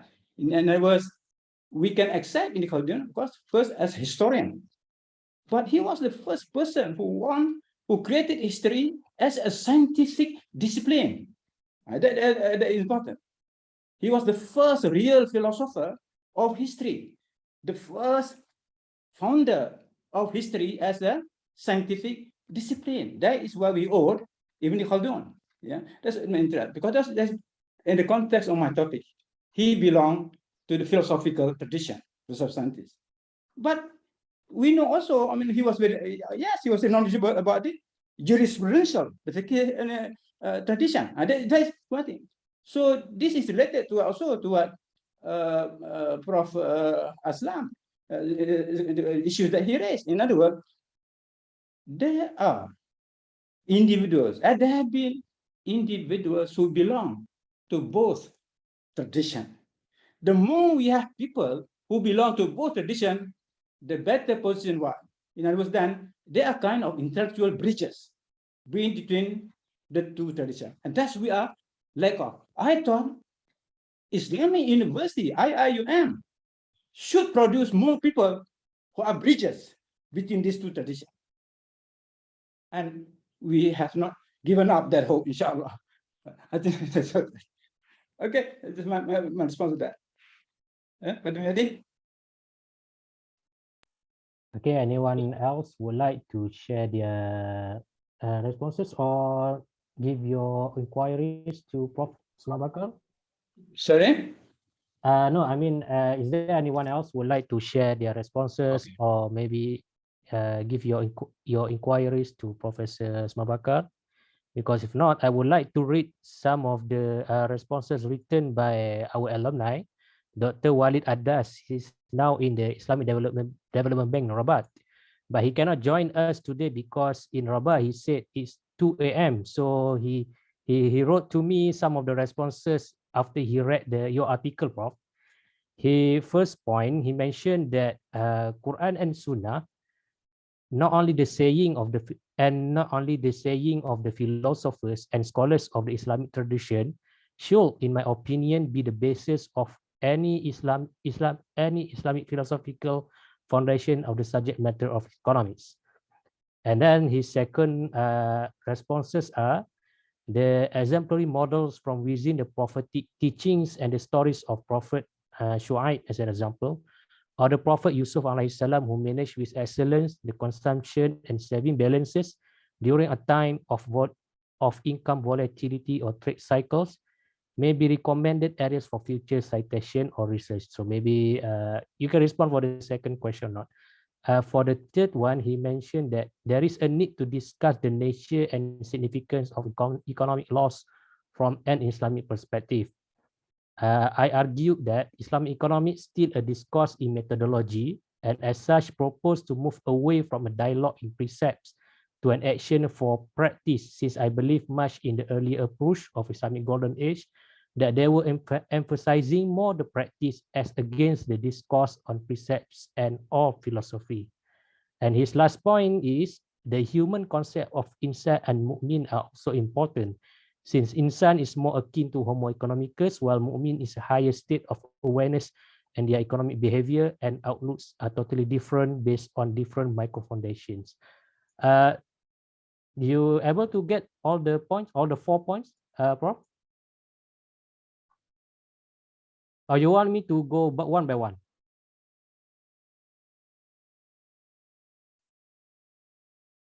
Sorry, you are muted. We cannot hear your voice, Prof. Yes. Okay. Please repeat the first one. He mentioned that Quran and purified Sunnah, not only the saying of the philosophers, should be the yeah. Yes, I have that. All right. Now to my brother there, as I mentioned already what is the difference between the similarity and the difference between the philosophical scientific tradition on the one hand and the jurisprudential tradition on the other. All right. So there are some commonalities. The most important is revelation. In other words, not only the jurists believe in the Quran, emphasize on the Quran. The philosophers also emphasize the Quran as their first source. But this point raised by Prof. Aslam, which we agree with both agree, is we cannot go on just by stating that our most fundamental source is the Quran and the Sunnah, and not stop there, hoping that by just accepting that, saying that all the beautiful ideas about everything, but spiritual and so on, will come out like that. It's like, the Quran being the river of ideas, the ocean of ideas. The philosophers and the jurists and the fuqaha were catching fish from the same ocean. They caught fish, they were catching fish from the same ocean. But different people get different fish. All right? Different fish, and also the amount of the fish. So it doesn't mean that we say, oh, no, I believe in the Quran and Sunnah. You're going to get all the fishes that are in that ocean called the Quran. And the fishing, of course, referring to the use of the intellect, of the use of reason. That's why the point raised by Professor Osman. What you get from the Quran depends on how you use your akal. To what extent you use akal? How? Therefore, you use akal. And therefore, you need the other arts of thinking. That's why we created logic, jadal, the art of jadal, used in ilmu kalam, and so on. Because the wealth of knowledge will not come out of that Quran unless that. I think, and therefore here is going to be a loss to the Ummah if we ignore a very important sector of the Ummah, that is the philosopher scientists, because of the ideas that they have produced in the past. So now the same thing applies to economics. All right. So I'm saying that we cannot really produce Islamic economics without the contribution of philosophy. This doesn't mean that we are idolizing philosophy. No, it's just the question of reality, the nature of things, right? For centuries, for centuries, the philosophers have played their role. So even when Al-Ghazali, referred to Al-Ghazali, he was not. Al-Ghazali was not anti-philosophy as such. He was against certain interpretations, certain views of the philosophers. It's something else, yeah. But I hope some students at the IIM studied in the course of Al-Ghazali criticizing the philosopher, how much he also owed his debt to philosopher. It's not a two, it's just a one-way thing. It's two-way thing. Yes, you can be critical of somebody and at the same time benefiting from that somebody you criticize. I think this is important wisdom for us. So that is regarding that first question. Therefore, not to ignore philosophy. The other one is practice versus ideas. This is another problem with us. Some people only say we must be practical, we must be pragmatic. That's how we are interested, not ideas, not discourses, not. No, I think we need both. We need to respond to our challenge, both at the level of ideas and at the level of action. Actions alone will not solve our problem. I'm saying this frankly because I've seen so many Muslims criticizing, oh, this professor, you are not talking about ideas. What's the application? I say, wait, application, wait. Yeah. Do you understand already the ideas? I think because it's in Islamic epistemology, it is quite clear that the two go together. Iman and amal, not just iman. No amal, not amal only, but no iman also pertain to ideas as well. The two must go together. Theory and practice must go together. Iman and amal must go together. This has something to do with our system of education. I'm sorry to say that. Okay. Thank you. Any question I didn't answer, dear brother Juan? Yeah, I think it's enough by Dr. Walid. I see one hand from Brother Nuruddin. You can speak up right now, please. Unmute your mic.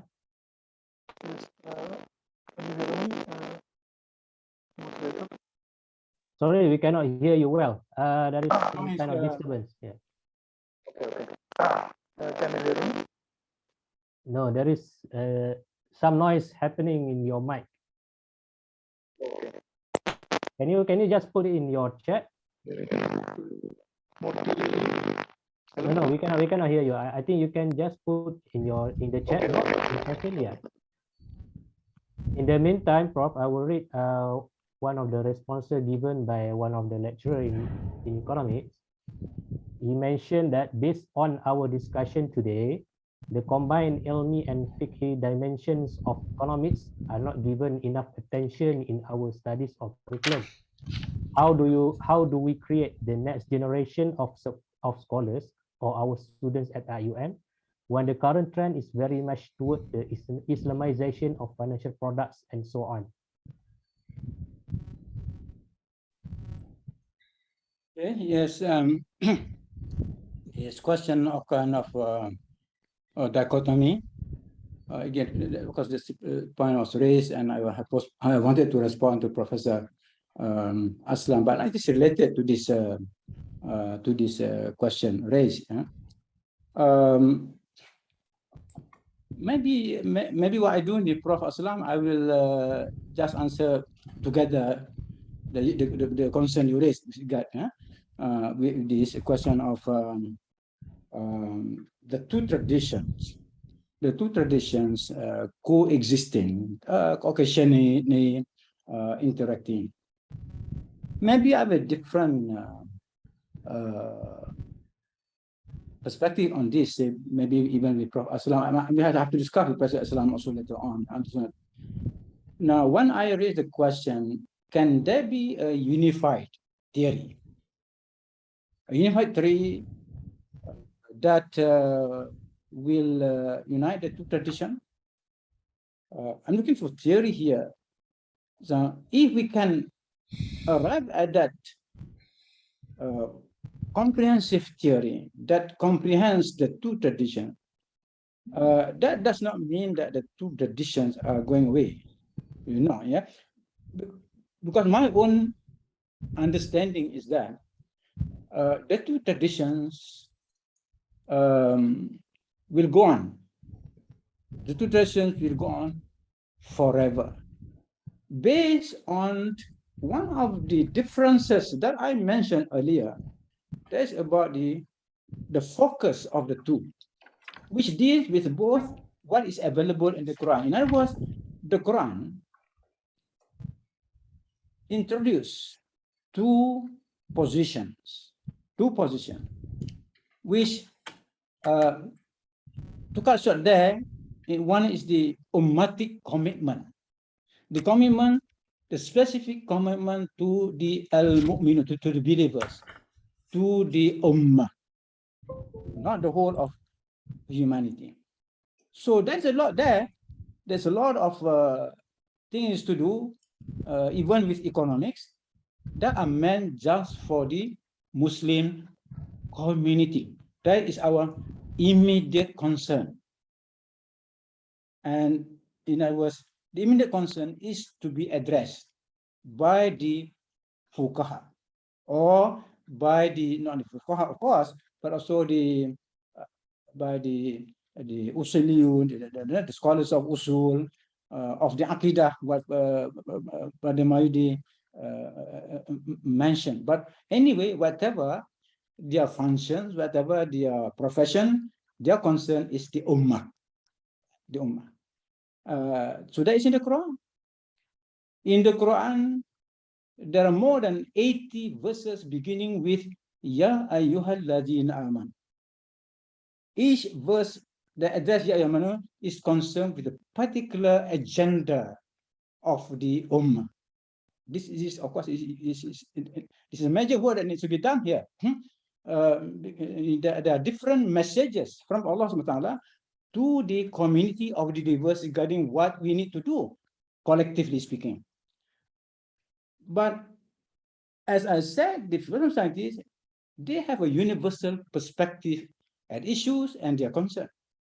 They are addressing the whole of humanity. Therefore, their discourse is free of the kind of exclusiveness, particularism that we find in the Bakar.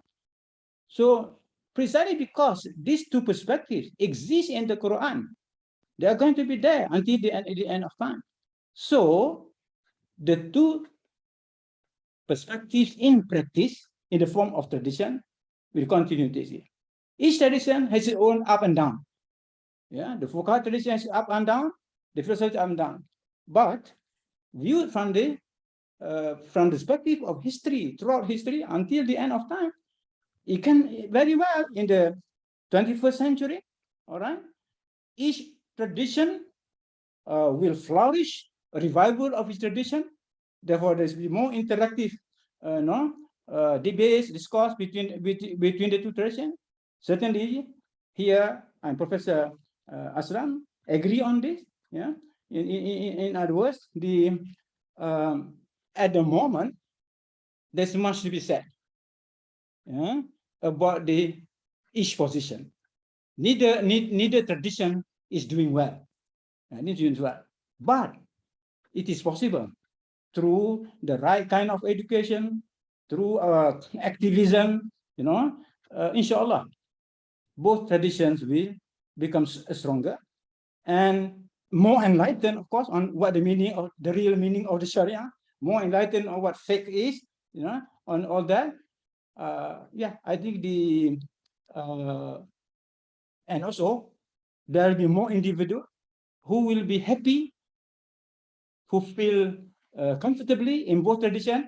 In other words, they belong to both traditions, and therefore there are bridges between the two traditions in our society. All these are possibilities, and since there were times in the past when that was the case, that we hope now it should also be the case in the near future, provided that we do certain things. Those programs, which at the end of presentation of Professor Aslam, he mentioned, which I all agree within. We need to have all those. Yeah. So therefore the question of this so-called dichotomy, it can be addressed, but it is a real issue for the Ummah. To me, this is one of the ummatic agenda for the 21st century that we must pursue. Okay. Okay, Prof. Do you want to answer Prof. Aslam question in the last session, or you want to accept 2 more questions? Yes, no, can I have no more questions? Okay, so I hope you can just answer it shortly, so that later because time right now is already 11:04. So lastly, you can answer Prof. Aslam questions. First question is, Prof, by Brother Nuruddin, can you explain more about how this integration of philosophy and economics has an impact on solving current environmental problem? And my second question is from... How do you say employment? No, the question is, Prof, can you explain more about how this integration of philosophy and economics has an impact on solving current environmental problem? Okay. I don't get the words about what? But they're not very clear. Can you explain more about how this integration of philosophy and economics has an impact on solving current environmental problem? Solving current environmental problem. Environmental problem. Environmental problem. Yeah, I'm sorry. Maybe my pronunciation is not correct, but I think that's the word. And my second question is from myself. Regarding the correct definition of Islamic economics, either iktisad or takbir al-manzili, I believe that the term takbir al-manzili coming from the direct translation of economica, right? Economia from the Greek words, right? Yes. Carry on. I'll respond to that. Yeah. Yes. Yeah. Finish the question. One seems to be frozen. It's not. Hello, Brother One. Yeah. Can you hear me? Well, yes. I heard part of it and then cut off. No, yes. No. The second question. Yeah, the second question. Which one is the correct term to define Islamic economics? Either iktisad or takbir al-manzili, because I believe takbir al-manzili is the direct translation from economia, the Greek term, right? So which one you think is the correct one to represent Islamic economics? Yeah. So that's 2 questions. Yeah. All right. Thank you. I understand the question. Yeah, and I think it's the same issue being repeated, but in different way with regard to terminology. All right. Well, let's say the first question. Will integration of philosophy and economics help to solve environmental problems? Basically, that. All right. Well, first of all, no, you see, be careful about the word you use. Integration of philosophy and economics. No, I didn't use that word, and then that is a too big an issue to talk about integration of philosophy and economics. What we are just discussing is in what way can philosophy contribute to the formation, the creation of Islamic economics? So it's different issue altogether, not integration of philosophy and economy. Let us at this stage just talk about what philosophy can contribute to Islamic economy. That is already a big, it's a big topic. But certainly, the question of whether philosophy working together with economics can overcome emerging problem, I would say yes. Of course, it is yes, because in modern economics, it's not really the doctrines of modern economics, but a phenomena. It is a phenomena in modern economic life that in the name of economic development, our natural world, our natural resources are being exploited to the end. In other words, some people, the greedy and the powerful, using the name of economic development for the majority, is destroying nature. And as the question of the issue of in what way nature has been destroyed because of that mentality in the name of economic development, philosophy can help to explain that in a detailed manner. Of course, together with science. Philosophy and science together can, this is, I explain my latest book, Environmental Wisdom for Planet Earth, in order to understand the kind of ecological destruction which will have impact not only on economic, but on the whole of human, on human life. Yeah. So to that question, put it simply, my response is yes. Philosophy and Islamic economics, Islamic philosophy, Islamic economics can work together at the level of ideas, at the level of actions on how to solve the current environmental problem. Yes. The other one, of course, the question of what? What's the question? Can you? Sorry, the correct term to. Oh, the correct term. Yes, yes. define Islamic economics. Yes. Yeah. No, my proposal, my own position is not to choose. It's not to choose one or the other. Yeah. In my article, that I defended both. We need both. Yeah. Precisely because Islamic economics comprises both the philosophical tradition and the jurisprudential tradition. Actually, I also mentioned that actually, if there is a dialogue, sincere dialogue, real dialogue between the fuqaha and the philosophers, both can be accepted. Both terms can be accepted by the two traditions. In other words, maybe in the past, because of historical accidents, all right. So the jurists came to be more with Iqtisad, the philosophers with the Ta'bil and Manzil, all right. But now that we can back to the past and see what happened, actually the two can be the two are in accordance with Islam, right? In accordance with Islam, and therefore can be defended by both tradition. And we today can accept both, not choose one or the other, not by bringing argument. Oh, Ta'bil Manzil is translation of Greek word. Yeah. If you want to apply that, there are many foreign words which we use today. No, in Malay language, no, that is not a good argument for academics. You know, so the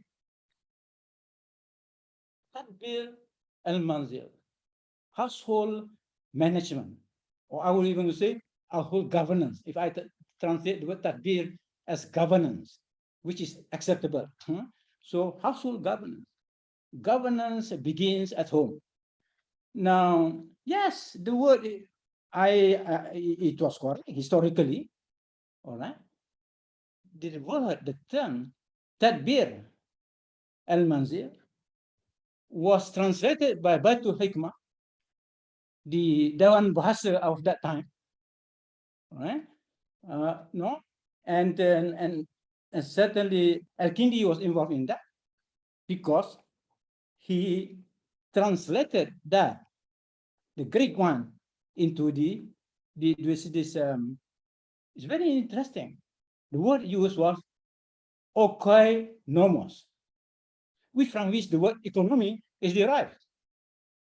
Etymologically speaking, the English word economy is from the Greek two words, oikonomos, which means can mean several things. Environment, it means to distribute. To distribute, basically, you mean what? Distribute wealth. All right. So that has been translated into economics. Now, why should we object? Why should we Muslim object? To pay importance, to give importance to the home. That is a very Islamic concept. Before you talk about security in society and so on, the first security that concerns is our personal security and our family security. So how to manage our household well? That is what tarbiyah is. It's nothing. Is that against Islam? No, it is not against Islam. In fact, it is in conformity with the teaching of Islam. Now, this is therefore is the issue of this is what Islamization is all about. Islamization is the readiness to accept ideas, pre-Islamic ideas, if they are not against Islam, if they conform. So there are many good things, many good values in pre-Islamic time, which were retained by Islam. So Islamization of knowledge, Islamization of economy, is not to reject from the past. Right? Aristotle was not rejected, but he was Islamized. I think this is important thing. So, in short, we can retain both. I'm sure the folk have no problem to accept the concept of tabil and manzil, and I'm sure the philosophers have no problem accepting iktisad because it is about moderation. In they're talking about maqasid al-sharia, they accepted moderation. Al-Farabi himself accept moderation as the ideal society. Madinah Fadhli, yeah, it is about that ideal society in which moderation is one of the most important characteristics. So now we have this idea of the unification of the two traditions at the level of terminology. It already happened that in the past. It's only we today who have who know much about what happened in the past. And the two terms has already been accepted as part of the Islamic vocabulary. Okay. I think we have no more responses or questions, Prof. So do you want to give your last word or you want to give responses to Prof. Aslam Haneef first? One, Yes, if I can, Prof, sorry. if I can, I just make two comments and then you can end it. I just want to respond to a couple of queries that were in the chat to Rizal and Shandar about alternatives are being put forward in the recent 10-15 years. Rizal mentioned gold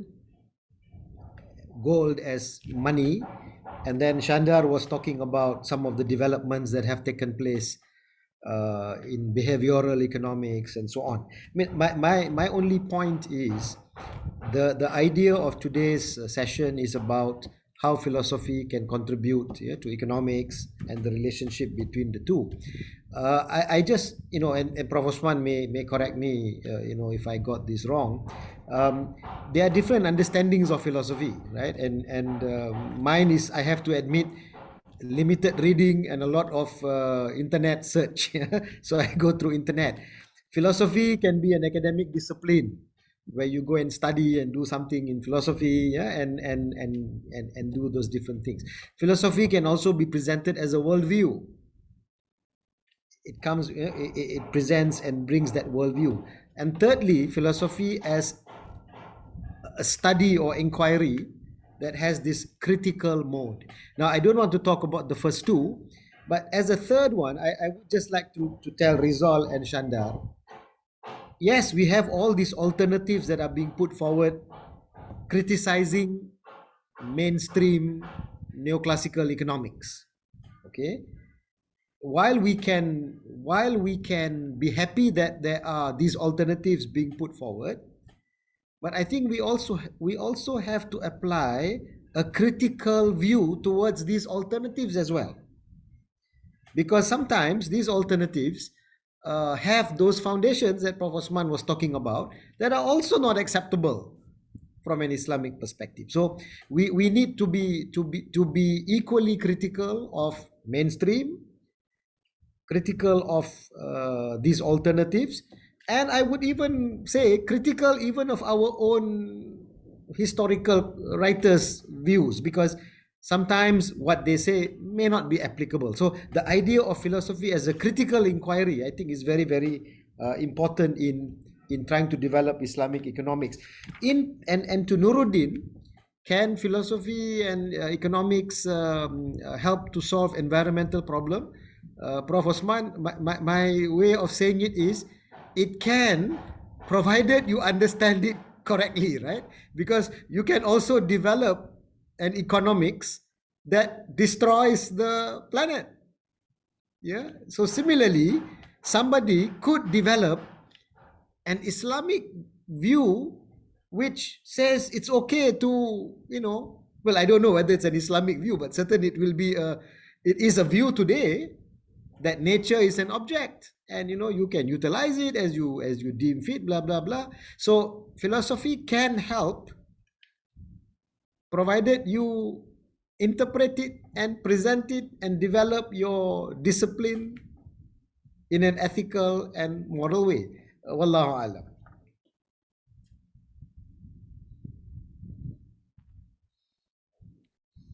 Yes, moderator. No, we don't you want have. me to respond? Yeah. I think you will give your responses, and then we will close the session for today, because right now it's already 11:20. Well, basically, I think because I postponed my response to Professor Aslam's comments, although some of those comments have already been answered along the way.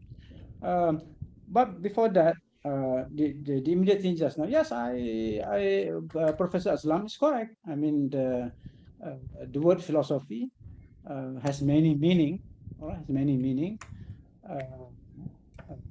but again, we did not discuss all those meanings today because we are limited by our topic. We want to just concentrate on the philosophical tradition, which in history was identified mainly with falsafa, because it's from Greek word. Yes, from Greek word, but what is to object to that Greek word when it means that philosophy means love of wisdom? How can love wisdom be against Islam? How can we go against that? And of course, later, they emerged the different schools of falsafa in Islam, especially after Al-Ghazali criticized the peripatetic philosophers. But philosophy, in the sense of wisdom, in the sense of a particular form of knowledge, that exhibits certain characteristics not to be found in other categories of knowledge. Basically, there is a difference between wisdom and knowledge in the ordinary sense. Now, there is philosophy in the school of usul fiqh. There is philosophy. If you mean that kind of that corresponds to philosophy. That's why some scholars of Maqasid al-Sharia, they refer to that. Yes, Maqasid al-Sharia is philosophy. Now, philosophy is to be found in practically every discipline, every science.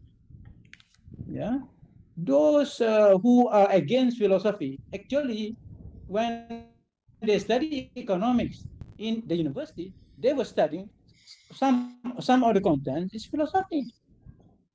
But that nothing to do with philosophy. Yeah. So in Saudi Arabia, they said they are against philosophy, falsafa.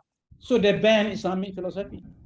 But philosophy entered through the back door into Saudi Arabia through the various disciplines like psychology and so on. So that's why we should not be fooled. Therefore, it's not the name that is important here. To understand the kind of knowledge that we call philosophy, because that falsafa is present in psychology, in sociology, in anthropology, and so on. Yeah. So and therefore it's very, very important for us to understand to distinguish what between the Islamic perspective on philosophy and philosophy as generally understood in the different in human civilizations during our modern times. All right. So that is, I mean, just to cut that point.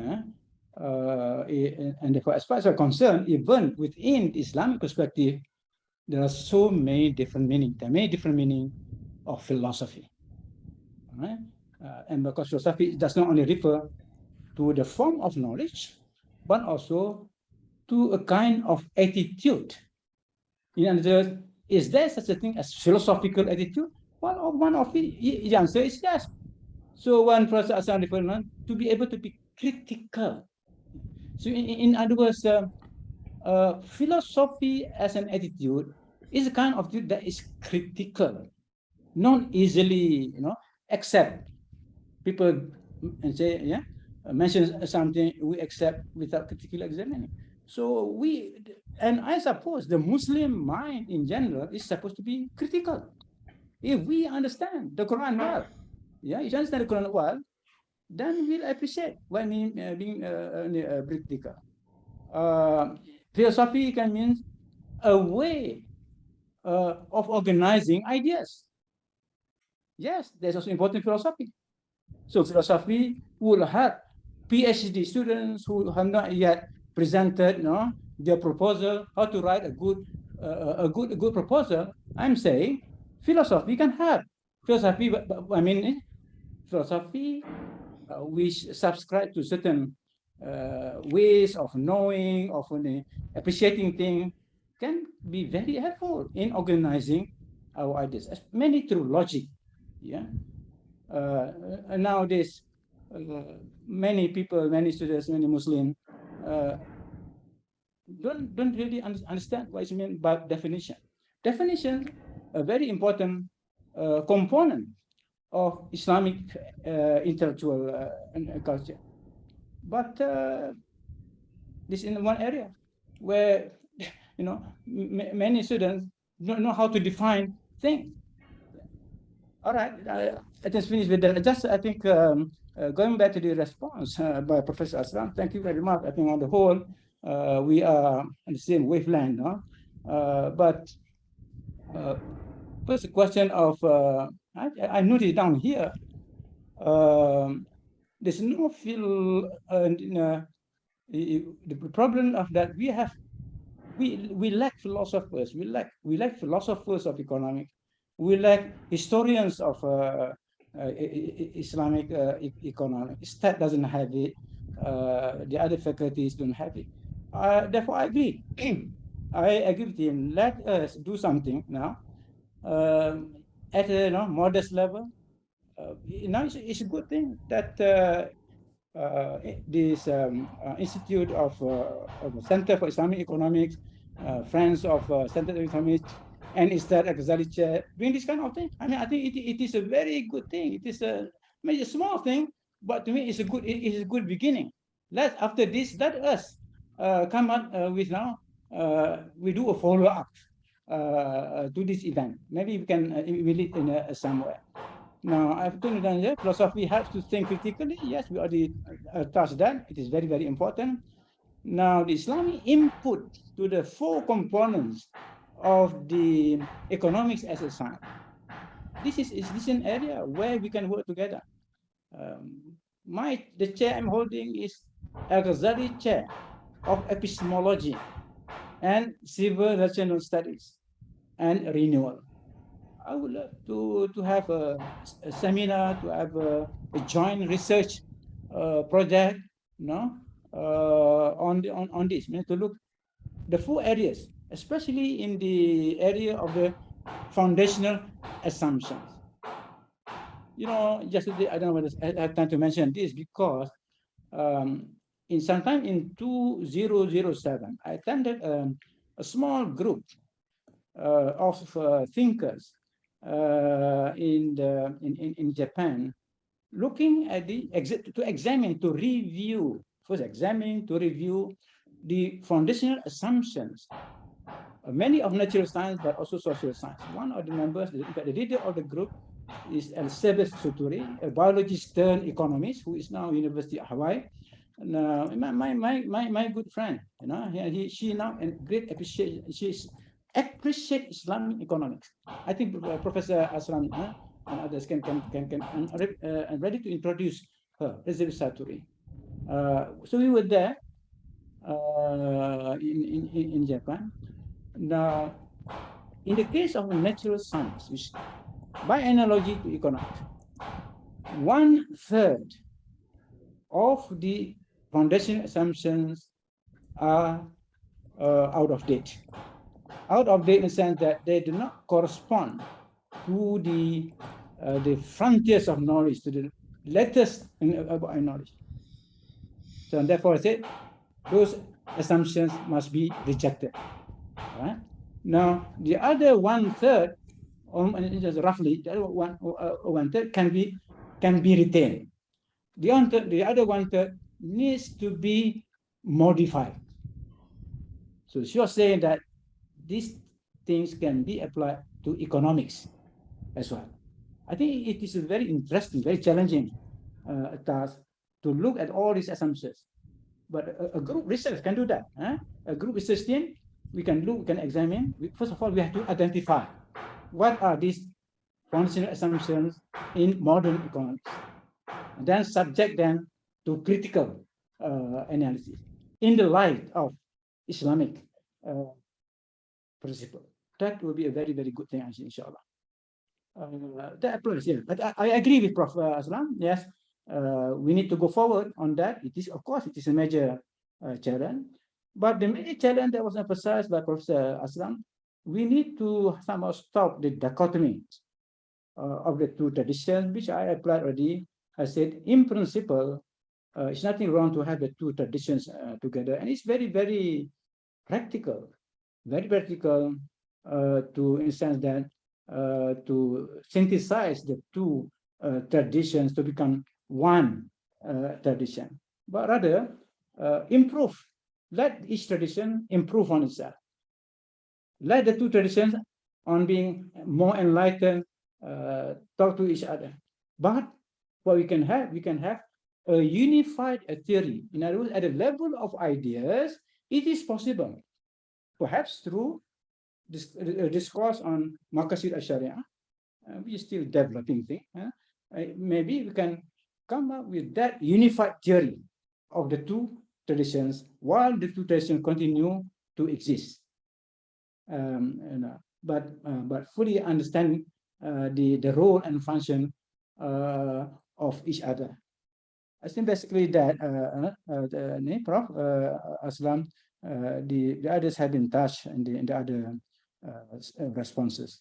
So thank you very much to Brother Wan, to Center of the Friends of this Center of Islamic Economics for taking initiative. And as far as Al-Ghazali Chair, personally speaking, I would love to see more interactions, more collaboration for this such a very, very important area. Thank you very much to all. Assalamualaikum warahmatullahi wabarakatuh.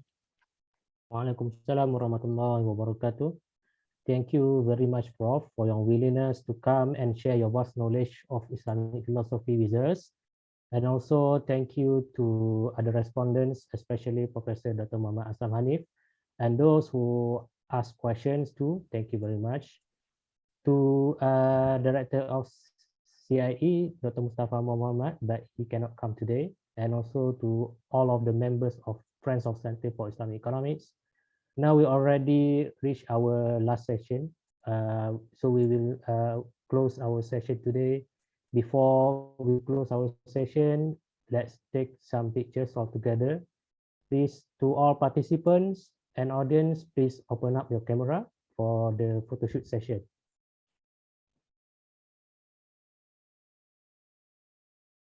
Brother Fauzan, are you here? Yeah, I'm here. Yeah. So can you take picture and please count first, yeah? All right. Everyone, could you please turn your camera on? All right. 1, 2, 3. Okay, thank you. Okay, thank you very much, Prof. Yeah. Thank you, sama-sama, Prof. Aslam. Terima kasih, Prof. Thank you very much. I mean, I take your point about moving forward. So maybe we can try to arrange, make it a series. I think even one of our participants, Dr. Said Musa, was mentioning that he hopes that Yes. we can have more sessions.